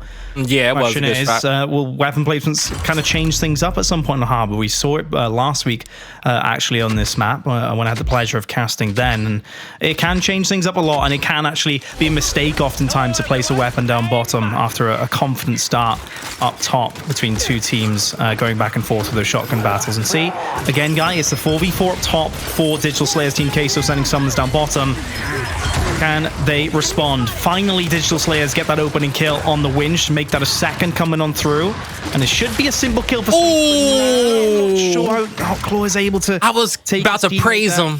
Yeah, absolutely. And the Sea Hill should be broken at the very least. Maybe a retro stolen is going to benefit Toxiq in the future, but he's caught out there at the end again. Just make sure you stay alive, Digital Slayers, at times, as you can also guarantee at least map control nonetheless, while you kind of handle this B situation with SuMuNs here. Yeah, I don't blame him trying to get that Retro Lancer away from the hands of Sleeafer, okay? Get that weapon out if you can. He just couldn't get away in time. It's 2v1, now a 2v2. Sulfuss gets some help from Notclaw. They'll be able to take down Cristalize. Problems. He's going back to the respawn, and they're going to beeline it straight to the Sea Hill. A headshot. Couldn't get the next body that he needed, but he knows he can contest the fight. At least stay in a little bit more, connecting with a few more body shots. It's problematic, though, for him, as it was a player behind him. A huge 1v1 for Cristalize. He puts out a little bit of damage, but was it enough? Notclaw. The misroll into a shot of fling from Toxiq. And it's Digital Slayers who will come out on top. And they tied up 2-2 going in the second half. Absolute nail bite to that one, guy. Oh, wow. The misroll into two of the best players in the game. Yeah, he saw his life flash before his eyes. Literally, yeah, and he had to react after doing so well as well, guy. You know, if it all went there, out the window there, oh, my goodness me. Anyway, we can take a moment to breathe as we go into that second half. Hydrate, chat, hydrate, get some water. Hydrate, yeah. Collect your thoughts. Shot grenades up top. And Boltok still down bottom. And it's an interesting one, right, Guy? Because you still have that 1v situation down bottom. But if SuMuNs can be aggressive this time round, he can actually, pressure a little bit more that home hill itself and go back and forth between the two objectives. Digital Slayers, they're continuing this 4-man up top strategy. And Notclaw, as he gets that down once again, he'll have the help of Smokz, and they clean house. So I'm gonna praise him now. I was gonna do it in the last round until he killed his teammate, but I love how Notclaw plays that front spine. He goes for the widest angle he can possibly get, and it's so important because he makes that help. He makes it easy for help to come through. That second player to get into the fight, that third player to be able to find an angle to assist him in those first 2 kills. He also, is able to spread out his opponent at that winch. Even though it's not a lot of area to work with, he's working it to perfection. Now, Toxiq gets some good damage here on Cristalize, and his 2 heals over towards Digital Slayers. Their home hill is protected and defended, but Toxiq by himself in a situation, the counter flash goes too deep, and he'll take 2 free shots there, and his team has to slow down and possibly wait for him off the respawn. Yeah. The second time now that Digital Slayers have won the initial up top, had the numbers advantage, but then overcommitted to down bottom and ended up losing a team kill. Players in the process, right? A team kill coming through for Sleeafer again onto Cristalize, but again, Digital Slayers just keep getting thinned out a little bit too easily for me, Guy. Yes, Team Queso playing amazing to be aggressive. They gotta fight now to get the numbers back, but Digital Slayers, they have advantages. They keep getting we'll keep losing them due to mistakes on their own behalf, in my estimation. Lancers coming through for Team Queso now. All their numbers stacked in the T-Hill. Notclaw trying to sneak on through and help his teammates get back to full strength. Angles. Not gonna happen. Cristalize with a pinch as well. The angles coming out from Team Queso. They make quick work of Digital Slayers, okay? They on the DSL after that one. Now, problems. He'll take down Sulfuss, as it's currently looking like Team Queso, in the trip cap position. There's the pinch I was looking for on the mini map. It comes through, and they'll take that lead. So where Digital Slayers messed up there, because it was a tie game all the way up until we saw that kind of lazy push up the ramp, where they allow 2 Lancers to just kind of down them out in that situation. That's why I was saying, as soon as it became a 3v3, I felt like that was the best opportunity that Digital Slayers had to fight that 2v2, but they had to kind of commit to that fight and be decisive on a little bit sooner. Instead, it was kind of like, all right, let's try for it. Let's back up. If not, we'll wait again for our teammate. Now what we're going to do, but now you got to worry about your opponent's 4th player and kind of add that intel into what you're trying to plan in a situation where you don't got a lot of time to work with, okay? So that's where an IGL comes into play, and just making a play clear and concise and understanding what is the best play in a given situation. Cristalize gets tickled a little bit by that shock. Ultimately, he's safe. Now, Smokz, he'll be able to take down Sleeafer, and now they'll take down SuMuNs as well. A 2-man advantage for Digital Slayers. They make it a 3, and they make it a full team wipe. They're pressing for the home hill. They should be able to get it with the snipe in Toxiq's hand. One body check, or even a headshot like that. What shot it was from Toxiq. Through a door, through a window. Domination will come on through. Love it. Absolutely love this from Digital Slayers. What do, Guy? They realize, hey, we're actually dominating quite hard now in the team fights. 2 rounds in a row. Yep, albeit being a 4v3 situation. But they say, you know what, SuMuNs, we don't want you just running around down bottom. We're having a very difficult time actually returning back down bottom after that initial and dealing with you. And so what we're going to do, force you out of your comfort zone and bring you up to that team fight that we've been dominating in. So they've gone with that confident approach, right? They want that leveled 4v4 matchup. matchup, and they do it by getting that snipe and having that as a reward. Yeah. This time round, they can go for that triple cap afterwards rather than chasing SuMuNs around Harbor. Well played indeed, 3-3. It's happening again, Toby, all right, where the score goes back and forth, all right, and then we go to that last round, and it's like, okay, who's going to come away with it? Who has collected enough intel to have that perfect round? Team Queso, they have the advantage with Incendiary Grenade, but on the winch, these players may need to learn how to play Claw, because I don't think they are, all right? Notclaw. At the end of the day, making quick work of him, picking up multiple kills. They don't have movement like him, all right? They can't move as quick as he can on the edge. We may have another anomaly a little bit earlier, as since we seen the snipe be placed down on the map by Digital Slayers, they said we found our win condition. Absolutely. Okay, we know what we needed to. We found it a little bit quicker this time around. Yeah, Team Queso a little bit more flexible in many ways with the strategies, right? A 4 up top is a very hard commit, isn't it? It's very predictable. You can see it coming across the walkways as you run across towards the stern and the winch off the initial, and they fully committed. And they have made successful rounds immediately off the rip as a result, and 2 amazing headshots, might I add, from Toxiq. Team Queso's response, quite clear to me, in fact. Going through a middle placement or a load, I guess a bottom approach for Harbor, where they can kind of move the numbers back a little bit, right? Go for those frag grenades in a way that kind of we were alluding to earlier, rushies for the frags down bottom of Clocktower to influence the up top fight. Let's see if Team Queso can do exactly that. And they are going for it. SuMuNs the man to go for the nades. 4v3 situation for Digital Slayers. They have to go fast, guy. SuMuNs with some nades in the mid-map. That goes deep, and he's able to pick up a kill on Smokz. He has 1 nade to work with, but he pulls out his Lancer, knowing that he doesn't need to toss this nade just yet, but it's a good time to throw a nade, possibly on the E-hill. Sleeafer says, don't use it. He says, tranquilo, SuMuNs. Go to the home hill. It's going to be a dub as he lines up the shot for the body. The counter nade.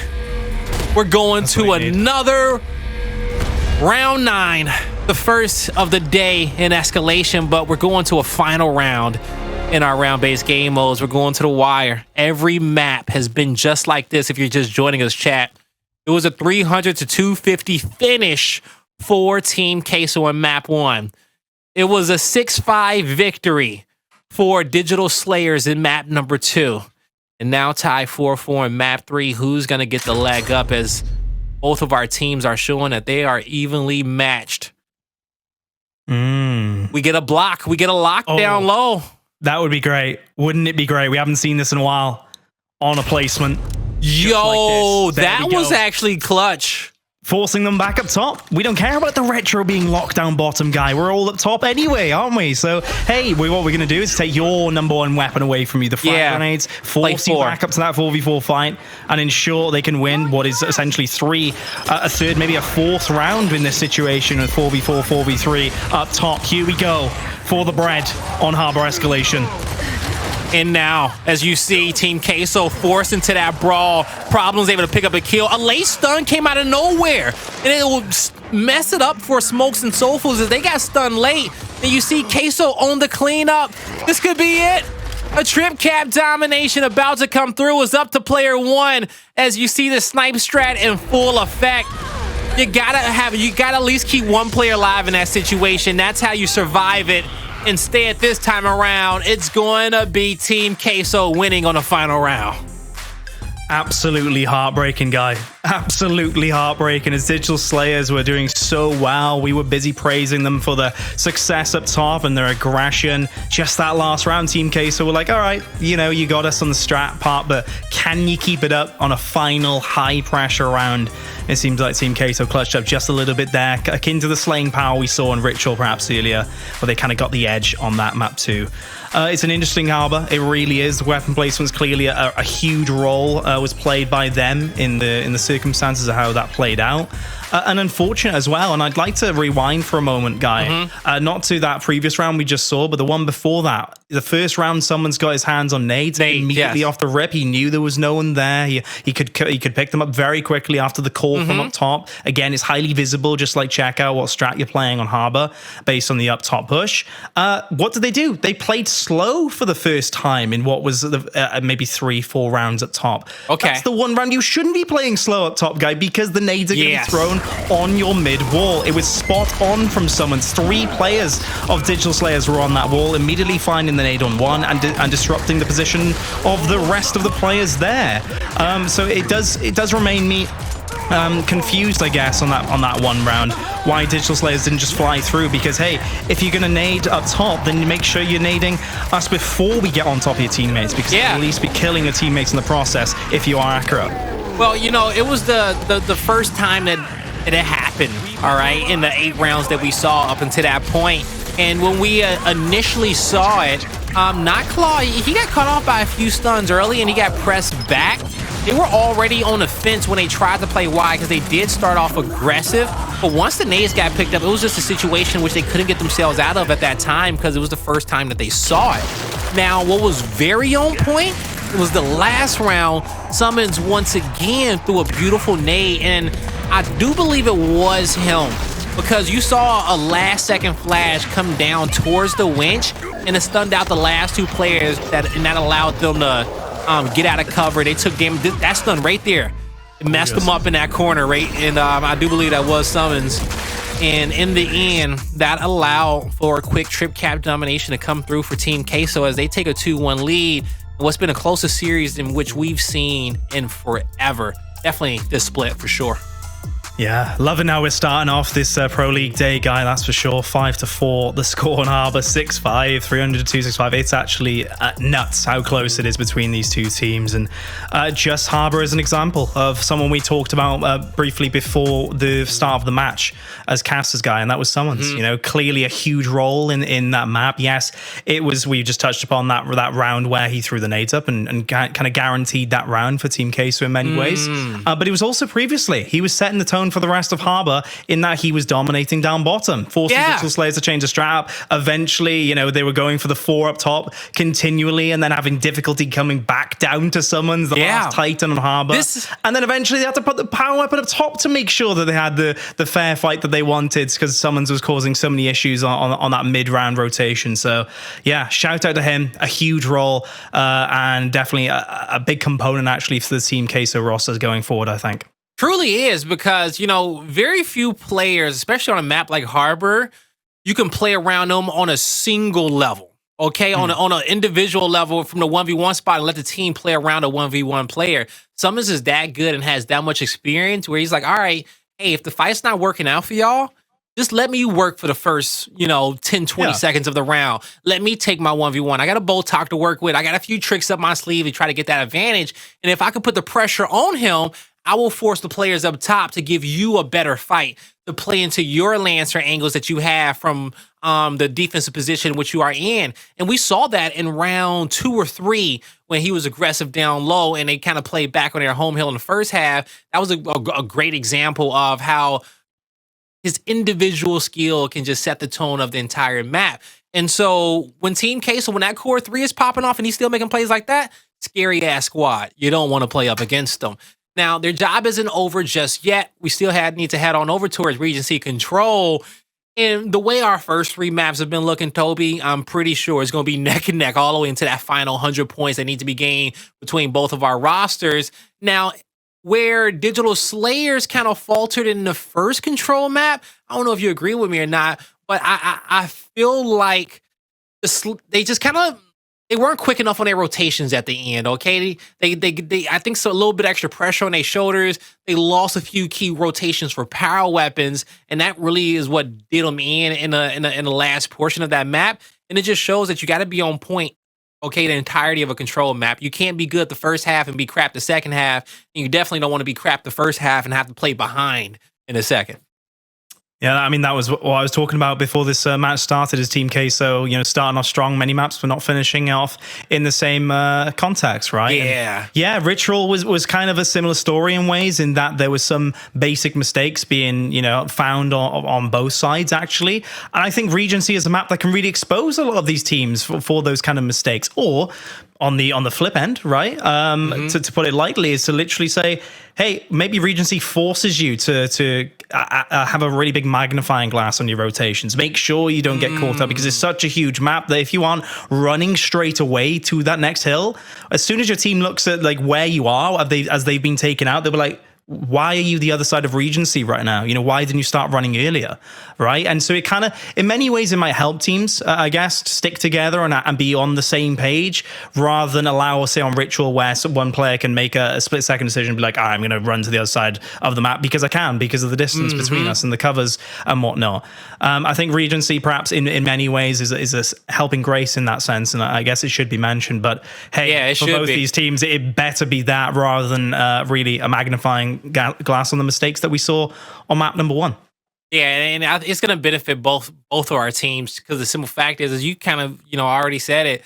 They're going to have to commit to that play. They're going to be. I feel like Regency forces you and your team to be on the same page a lot more, rather than being kind of indecisive and on the fence, because on a smaller map like Ritual, you're open to a few more plays, right? You have a possibility of kind of playing back, pulling up the Lancer, or, in 2 seconds, you could be on a flank if you choose to be.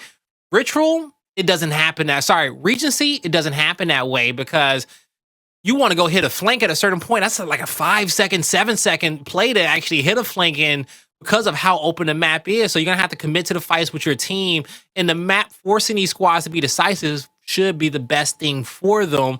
And I think that's just going to make it even closer.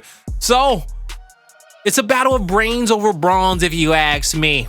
But who got the smarts to come away with map number 4 and get this victory? Well, his team Queso on series point. If we see Digital Slayers come away with it, we are going to a map 5 on checkout, and that's going to be really fun, all right? I love me some map 5s on checkout. I don't know about you, Toby, but I know Gears 3, man, was some of your one of your favorite heydays. Based on what we saw on Clocktower, I think checkout would be insane between these two teams, especially after a difficult series, as it has been a very hard fought series from the get-go, right? From Ritual. So excited to see that if we do get to it. But to start off with Regency here, can this be ended right here, right now? That is the question. And to kind of go back on your point earlier, Guy, you made a really solid point, actually, before we dived into more information, I guess, if you will, for Regency, is that late rotations can be a big concern on Control. And I think they are glaring on Regency. And we were talking about kind of the individual aspect of that, but also just the team aspect. Let's talk about that. Because if you aren't all there together, rotating early off hills, earlier, I should say, on hills in this map than previous maps that we've played, well, you're going to be punished as a result. That's for sure. Yes, because you will. You need to rotate early. You will get caught out otherwise, and you need to have those hard setups from the get-go. It's something Rise does amazingly, and something our team struggle on. So, hey, let's see if Team Queso and Digital Slayers rotate earlier than we saw on Ritual. Much earlier, in fact, given how difficult Regency can be for that. Make some noise in the chat. Hype me and Toby up, because this is going to be a crazy map number 4. And also show some love to your favorite teams, as SuMuNs looking for some love from his teammates. A little bit of extra help as he was trapped there towards the corner. But Sleeafer looking to confirm 2 kills instead. It's Smokz bringing all the smoke to the fight. Problems. Oh, taken out with the shock grenade on his back. It'll be out of play. A beautiful shot from Notclaw. Couldn't hit the swipe. Instead, he'll be putting a M-bar on his back and moving in with Sulfuss. A beautiful cutoff flash to the corner. Focuses on the 2v1. Turns back. His teammate wins the 1v1. A 3v1 towards the middle. They'll save Sulfuss. Now they're playing for the rotation or the cog spawn to get themselves in position for hill number 2.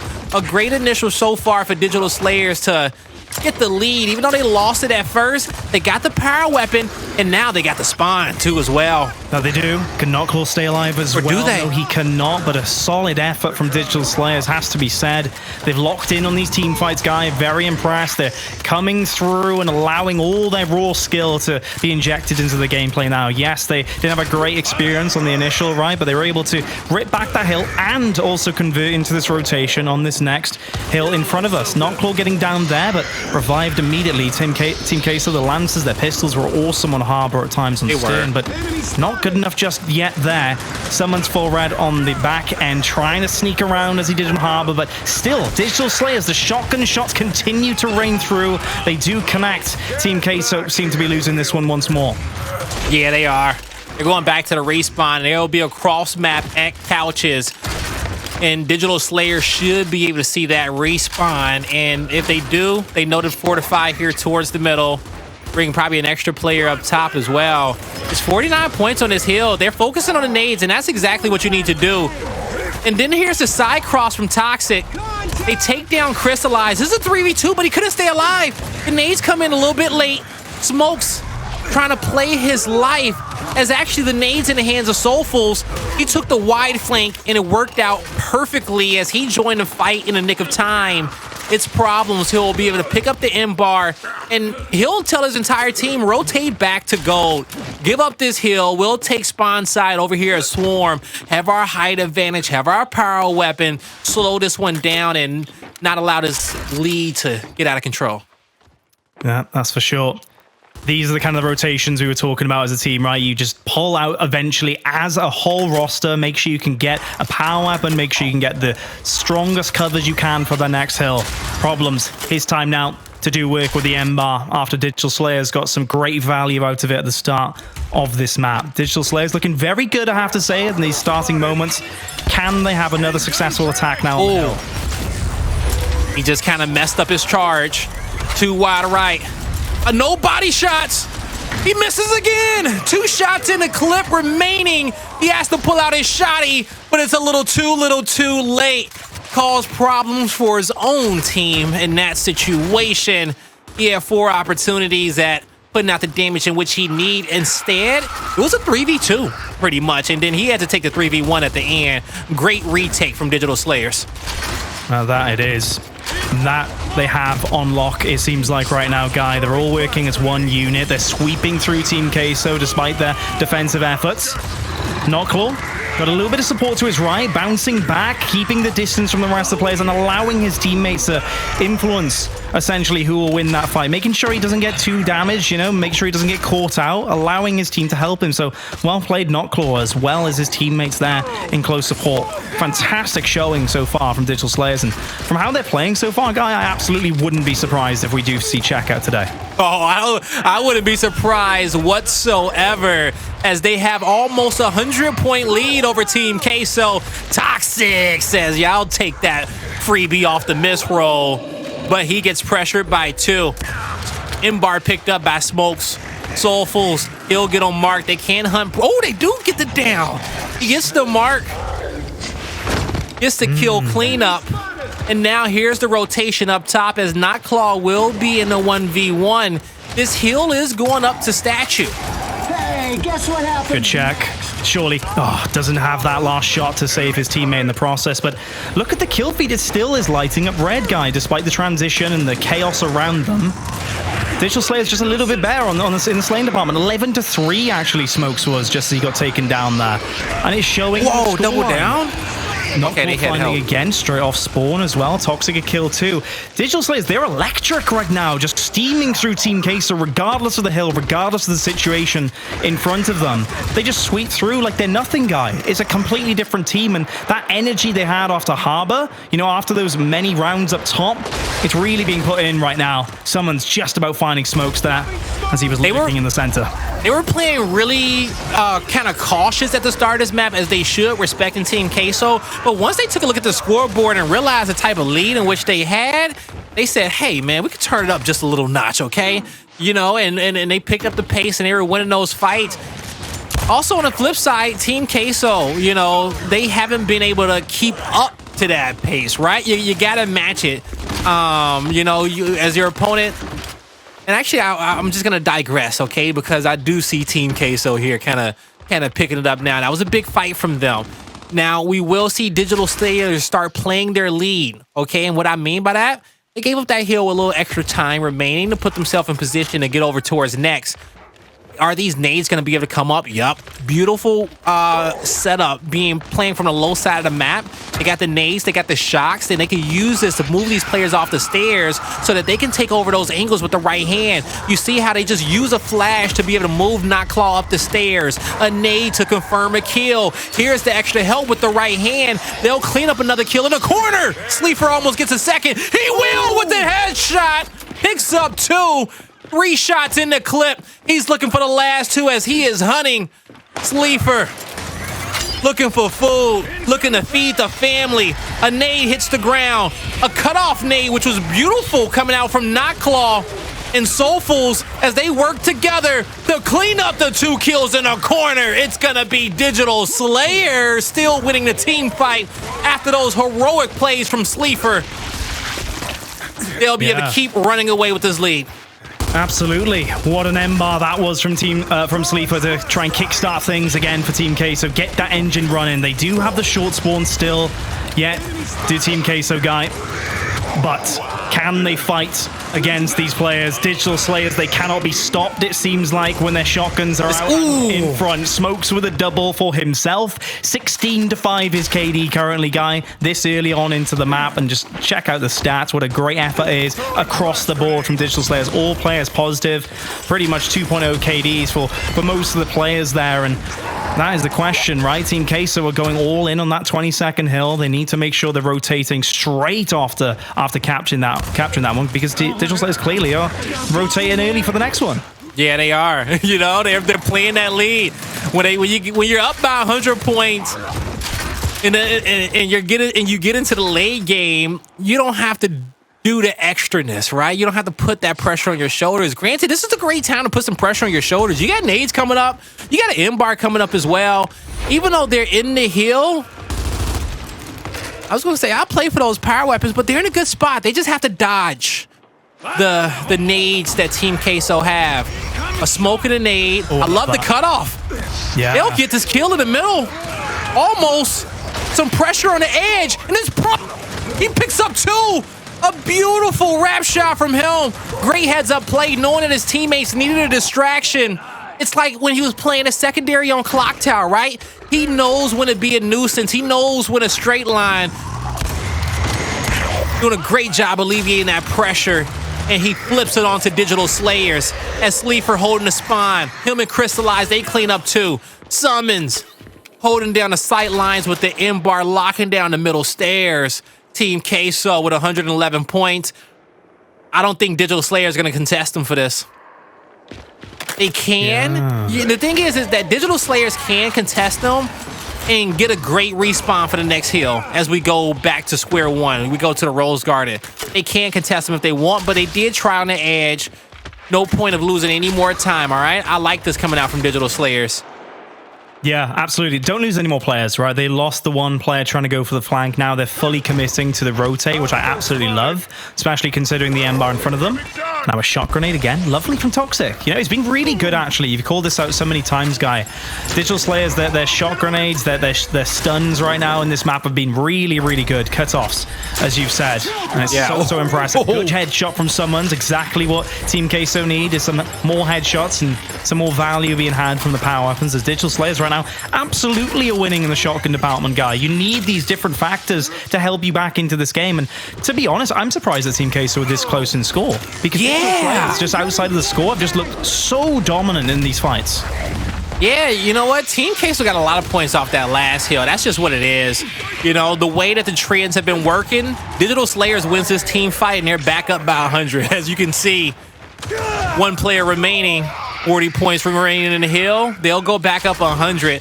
So it's looking like Team Queso, they're about a team fight behind. Now, where do they find this team fight? It needs to happen now, because if they win this one, we're going to hills 1 and 2. I think the most perfected rotation that we have out of all of our control maps. And if Team Queso can win this and get the spawn, they put themselves in the best possible position to be able to hold the neutral up top. Well, sorry, the whole brochure hill, as I like to call it, in P2, especially with Cristalize having that M-bar. So Team Queso in a position to tie this one up, I feel like. The blueprint is there, but can they execute? We're about to find out now as Cristalize going to have to at least hit one shot with the M-bar. Yeah, he was sneaking right to try and find that nice kill to help with that number situation going into the next hill. He's rotated back 8 to 12 currently. Let's see if he can get some M-bar value as his teammates did earlier. No one, not that hit. Frag grenade. Cristalize forced to the side. Oh, it's short. Damage just about moving his rep. There you go. In the end, good shots though from the remaining players. Team Queso are going to clean up, and they need this kind of clean sweep, guy. They need this reset. Yep. They need to stop having to worry about the short ball, and they need to actually have a track on where all the players of Digital Slayers are right now, because they, as I said, they are fast, they're aggressive, they're dominating the department. They need to get a sit back with the Lancers. Great rotation there for the shot. You're going to see another cutoff shot go towards the outside, forces the players in the inside as Cristalize has no more M-bar shots left. A big 1v1 by Problems. He'll be able to get towards the stairs. A opening created. A great smoke also, but SuMuNs goes a little bit wide to be able to help his teammates in a situation. Sleeafer has to step up. Misses a crucial blind fire over the top of the cover. He gets cleaned up. A down towards the back. Big plays coming out from Smokz, and here's Toxiq. He goes to the forefront of the fight, and he gets some help from Sulfuss as he respawned from down low. That was a team fight that Queso had to win, and I thought that they had it going right for him with the shot grenade, but they just couldn't clean up the kills. Maybe a little bit too aggressive with Sleeafer in that situation.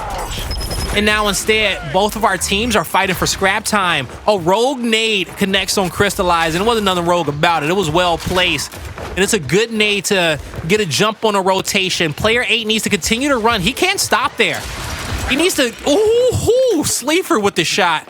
That's it right there, guy. That's the rotations of Regency clearly demonstrated as the M-bar catches Sulfuss, right? He threw a frag grenade, a rogue one, a late one, but it cost him his life as the rotation come through, and this is the team fight that matters. These are the kills that will weigh on the point situation. Team Queso rotated early enough for that, of course, short spawn. They got the M-bar in the process as Sleeafer rips through that lane, but again, Digital Slayer is going to rip away another team fight victory on one they really shouldn't be able to do. Sleeafer rotate it out early, but it's on the ground. Enough. M-bar onto the ground. Question is it going to be picked up in time? I believe it should be. Yeah. Well, especially with Sulfuss. Sulfuss is on the edge. All right? Sulfuss is on the edge. He has the Lancer angle. Problems gets taken out. Somebody's going to rotate back and pick up that M-bar. Ultimately, they cared more about the heal, and no one does pick it up. But SuMuNs being sneaky. Oh, great usage of cover. Now he has a beautiful angle, but Sleeafer couldn't stay alive in time for SuMuNs to be able to get down there and have a big impact. But on the flank, it's still a 3v3 as he has now distracted 2 players and put out a lot of damage. His teammates can't come up and get the kills that they need. Problems couldn't do enough damage, and now Cristalize is in a 1v2. Pretty much a 1v2 and a half when you got a meat shield involved. That half goes a long way, all right? Now Sleeafer trying to play for a new M-bar, trying to play for the next heal. A beautiful flash to stun 2. Does a great job working his left hand as well. Absolutely awesome. Huge again from Sleeafer. SuMuNs did a fantastic job on this last hill. And Sleeafer on the next one too. It's definitely winnable, this map for Team Queso. They can end the series here, but Digital Slayer just keep having insane recoveries after Team Queso. It seems like they do get a breath of fresh air, a moment to pause. Sleeafer picking up that M-bar, getting a kill to his name. And as the players of Digital Slayers shroud around them from different areas of the map, they need to make sure they stay alive in the process, do Team Queso, and allow the power weapons to work. SuMuNs getting a kill as well. Definitely winnable, as I said, for Team Queso. Now Sleeafer with 3 shots left in the chamber and 50 seconds on this hill. This is the stand that Team Queso needs to put the pressure on Digital Slayers, take the lead in the late game, and see if they got the composure or the experience to be able to come through. So far, Digital Slayers have done a great job keeping the lead ever since they got it. But in this late game situation, it's a lot of help coming from the middle portion of the map. The nades don't connect. Sulfuss gets 2. It's up to Cristalize and Problems as they both go down in the late game. They can win off of this. Yes, they can. To the final second. Team Queso needs 1 touch, and they're going to have to sprint down low. They need the touch. I don't think they did the math in time. It might even be a second off. It's a second off. It is a second off. Okay. Oh, wow. All right. Crazy. This is absolutely crazy. And the hill, of course, is to the left. Is usually going to end up here in a game as close as this. They need 4 points, and Team Queso are there early, and they have the short spawn lockdown, so they don't have to worry about that guy. All they need to do is make sure Digital Slayers don't rip through them again too easily on these straight-up team fights at the front. Oh, that mark. They got 2 marks across the map. That's game-winning information.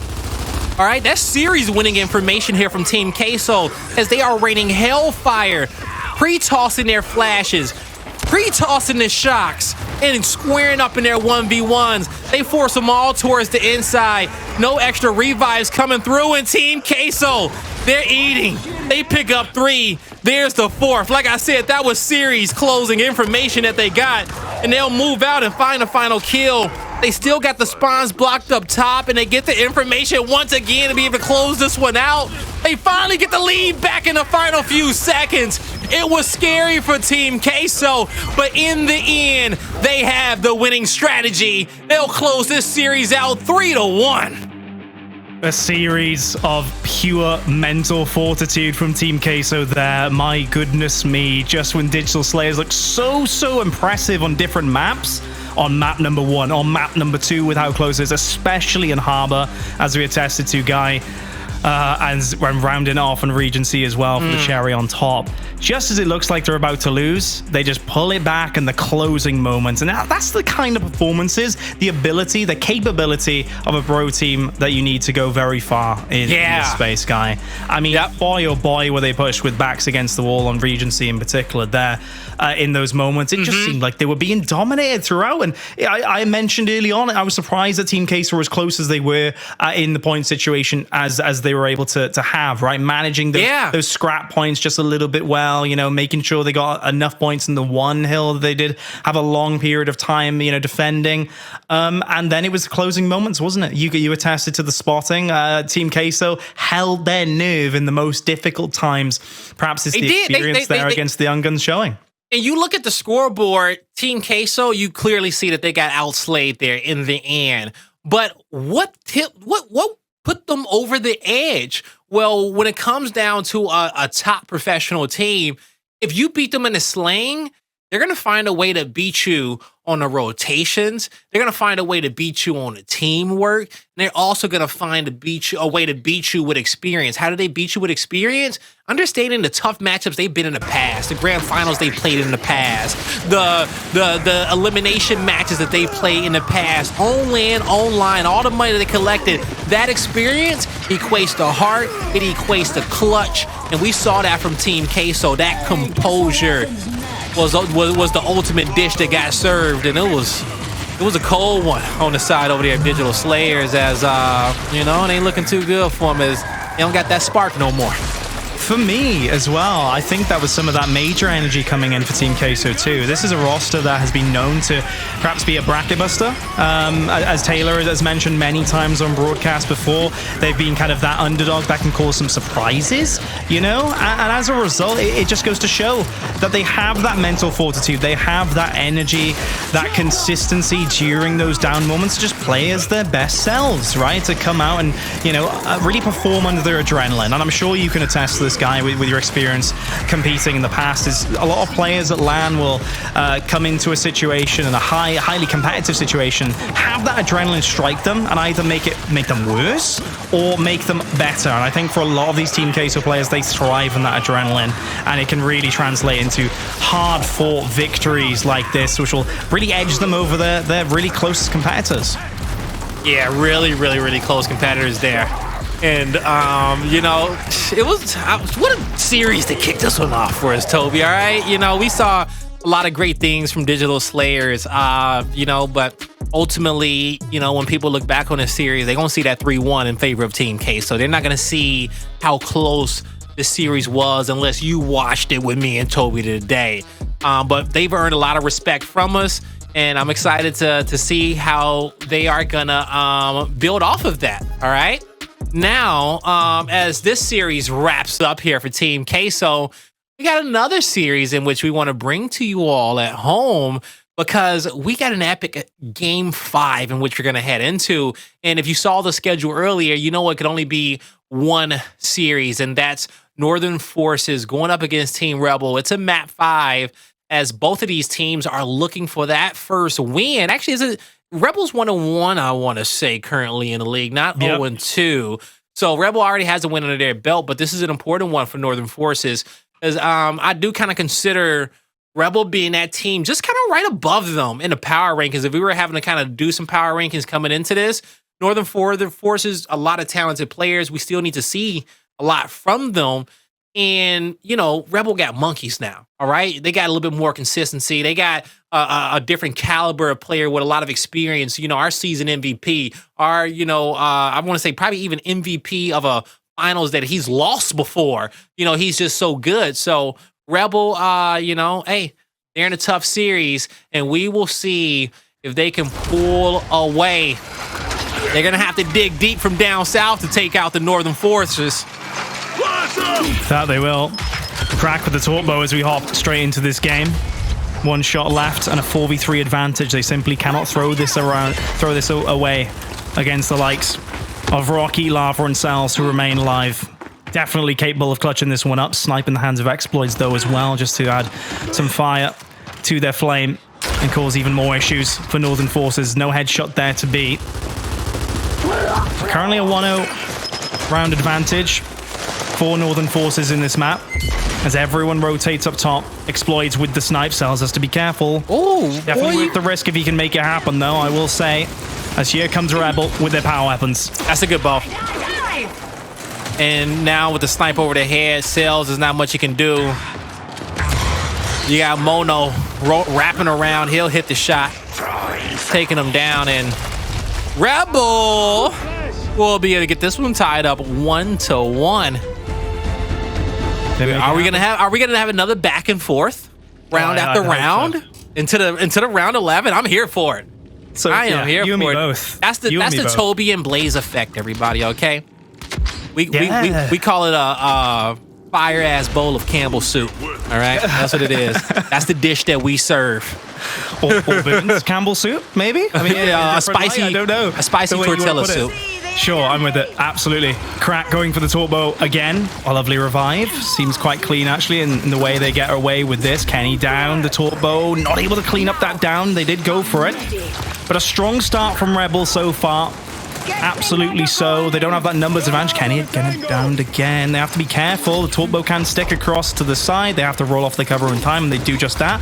Rocky might be caught out, though. Just in the middle, he's going for the 1v on exploits. He did get across, though. He gained that right-hand advantage and a kill across the board of this map as well in Tomb. Oh, hello. About a stick on Kenny as he runs through. 3v1 situation. Mono, AK, Monkeys. In a world of hurt. Should be a Northern Forces round. Yeah, it's gonna be. As Rocky rocks the dome off of the last member. 2-1. Northern Forces, they're up. But on the other side, Rebel, they gotta, not let this one get out of hand. So far, so good. And, we've seen a little bit of action when it comes. We've seen action on all sides of the map. We saw the snipe play rotated up top into the nades. We saw the bow play coming out of here for Rebel, and also just kind of being rotated towards mid-map. We see an initial shot come out for Rebel that allows that power weapon not to get picked up off the start and puts the bow in a position to get a long range stick. And he's lucky that bow wasn't charged anymore, because it ricocheted behind him. I thought that was going to be good for at least a kill on the ground. Instead, he has it active in the chamber. Correct. That's the third one we've seen so far. We ain't even hit our first full reset. Now, who can't reset is Salz. Too much pressure around him. Lava has to go for it. He's not going to have the luxury of being able to reset either. But he does have all 4 targets in front of him. In the end, it's going to be Rebel tying it up 2-2. And so far, our trend has continued of back and forth. Heartbreaking though, Guy, you have to say. Kenny had a much better approach to that round, right? With the angle on the crack. They read it very early. Kenny immediately mantled over the broken down pillar on his section of Tomb, getting that pure angle. But in the end, Cracky was full red on his last down. Kenny tried to go for the back A, but the Rebel teamwork, man, it was just too hot to handle. And Rebel have a really good answer for Tomb right now, going for this quick pick. They have to change perhaps soon, Northern Forces. Someone's going to have to call, hey, do we continue committing? I know we're close to getting it, but we need to change something up, and it's not worked out. Cell's gone for the flank instantly. Crack immediately pulling that torp bow with an active ready to find him there. And a 4v3 scenario, Exploits again getting hold of that snipe as a result of the numbers advantage. Rebel strategically, for me, Guy, are doing a much better job at handling this map. Yeah, they are. They definitely are. When it comes down to, you know, they're putting a lot of pressure on getting that bow, but also on the top end of the map, you got to always respect Exploits in that 1v1 when it comes down to the snipe. And we see Rebel cool, calm, and collected. They'll be the first to get back-to-back rounds on execution. And, you know, especially this early. 7 assists here for Mono. 6 and 2 at the top there for, I believe that is Exploits at the top of the feed, or Crack. Yeah, Crack with the torp bow. Yeah, Crack at the top. It's getting some great value off the torp bow as well. Not only quick picking that and setting the pace for the rest of the round, but also capitalizing on that, making sure he gets the kill. So Rebel have a winning strategy right now. Lava's committed to his own strat, same side. Sal's again has gone for the flank. Could it be a bit better? Could it work out? The torp bow will keep his head down for a second, but Rebel do need to rotate out. Struggling a little bit more now, but it seems like they have got out alive. Question is, again, is the snipe going to be a factor? Crack already getting that torp bow once again. 7 kills to his name now. Kenny finally able to get the snipe away from Exploits in this map, so a little bit better, admittedly, but again, it's just resulted in more deaths in the process for Northern Forces as Rebel continue to steamroll through Tomb with his torp bow strategy. And it's working out so well for him. It is working out so well for him. You know, so many different things. So yeah. They've tried the Lancers. They've continued with the Lancers. Cells even gets up close and personal with a shotgun, but Rebel are just a bit too quick on the revive chains, right? And Crack also, will get the sticks if they're close to apparently losing out on that strat. So they also got a beautiful anchor too in Mono, because you know he has 9 assists. All right, only 2 deaths to his name, but that anchor there towards the mid map is doing wonders, being able to help out Cardia and Crack, being able to help out Exploits in his 1v1, and Exploits is just tossing the shot grenade on a snipe, right? So from there, they're making some heads-up plays to figure out where their kills are coming from. It's a mirror matchup across the board. 2 1v1s up top, the 2v2 down low, as the initial flash grenade didn't bounce in the direction in which Kenny wanted. He still mirrored up against Mono in that 1v1 situation. He has to keep his head down and hope that his teammates can find the advantages on the outskirts, like Rocky being able to get the snipe, but Kenny gets pressed there by Mono, taken out. Crack downs Lava. Cardi is down. It's a 3v2. Now a 3v1. Rocky by himself. He can't get the headshot. He gets one more opportunity. He goes for the flank. Exploits takes him out, and Rebel 1 round away from winning this series. yeah, despite the outcome of that round, guys, significantly better from Northern Forces. They finally just go head-to-head with Rebel on the torp bow itself. You know, no shenanigans, no extravagant angles and pinches. They just go straight head-to-head, right? Yep. Nothing else, and match everyone else. And it actually worked because Rocky was able to get that snipe. He was even angling at the start after, you know, outplaying. But when he got it, so Exploits crossed down on Kenny, and Mono played up on him, right? So, like, the snipe came through, but the advantage, he couldn't get it in time. It's a 3v3. Is it going to be Rebel taking this series right now? Mono got the shots in at the torque bow. He drops back to Exploits. They're going to try to 2v1 Rocky. But Rocky fights his way out of it. It's a slugfest. He goes for the melee. Didn't need it with the meat shield. He gets to clean up on a kill. Cardia can't get it done. And it's another round on the board for the Northern Forces. First round as well, after 4 rounds in a row of absolute domination through that torque bow strategy. It's actually come on through now. Kenny, by the way, 1-7, but so much damage done due to the Lancer strat, you know, of going for that pinch. Finally now, because they're committing to that turbo head-to-head straight up from the get-go, Kenny can like just turn and focus on his 1v1, which has always been a strong point actually of his on Tomb, which is really good to see. Hive Rocky, he's already proved himself on that snipe lane. Even Kenny is allowed to even stretch his legs a little bit with more aggression. Cells has now changed their attention to the center, a complete change in strategy.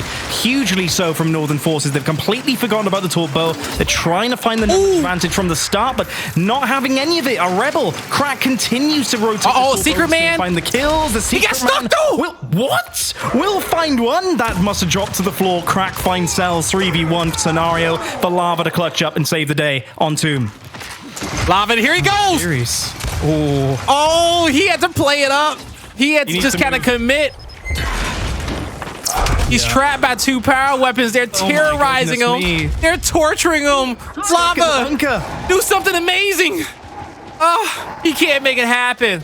And it's going to be a cleanup. It's going to be Rebel taking this series 6-3. Coming out on top in this map number 5, and Exploits does a little dance. Gonna beat this one down to the wire. Enjoy every last second as this official victory for the boys in the red, white, and black. Brutal finish to that game, guys, safe to say, but a brutal map has to be said for Northern Forces. They tried so hard with that pinch. Meticulous changes, minor detail adjustments, right, to stop Crack getting out. And it just cost them too many rounds in the end, right? It was by the time they were up to 5 rounds, 4 or 5 rounds, Rebel, that they actually changed it up finally in a big way and a meaningful way of going head-to-head of that torpedo for the battle. Yes, it didn't work a lot of those rounds, Guy, as we witnessed, but I feel as though if they had more opportunities to go with that strategy and go head-to-head, they'd have had a little bit more success rather than go immediately for that drastic contrasting strategy through the middle, flying into the enemy spawn, forgetting about the torpedo in the end as kind of a desperate measure in many ways, right? A very unpracticed, a very unorthodox strategy. It's unlikely to work against many top teams as they read that, and you have Crack with the torpedo managing his situation well. They didn't lose a single player in that process, Guy. And it was clear as day that they rotated out early enough to make sure that was the case. Crack just needed to stick people as he was doing for the rest of the map. Yeah, it definitely was, man. And we saw that aggression come out from Northern, but you know, ultimately, just the timings didn't work out on those pushes from them and on those aggressive plays. You know, we saw Rebel always with the counter there, and you know, we'll take a look at the series layout later on because I want to know the maps that Northern Forces won and what maps that Rebel won in that one because it was a close series. It just didn't look that close in the map number 5. But that's gonna do it for me and Toby to kick off the show in our first set of series. But we got another set coming up, and it's a matchup in which you guys don't want to miss out on. Pittsburgh Knights going up against E United, the El Clasico. You love it. We love it. We'll see you guys in a second.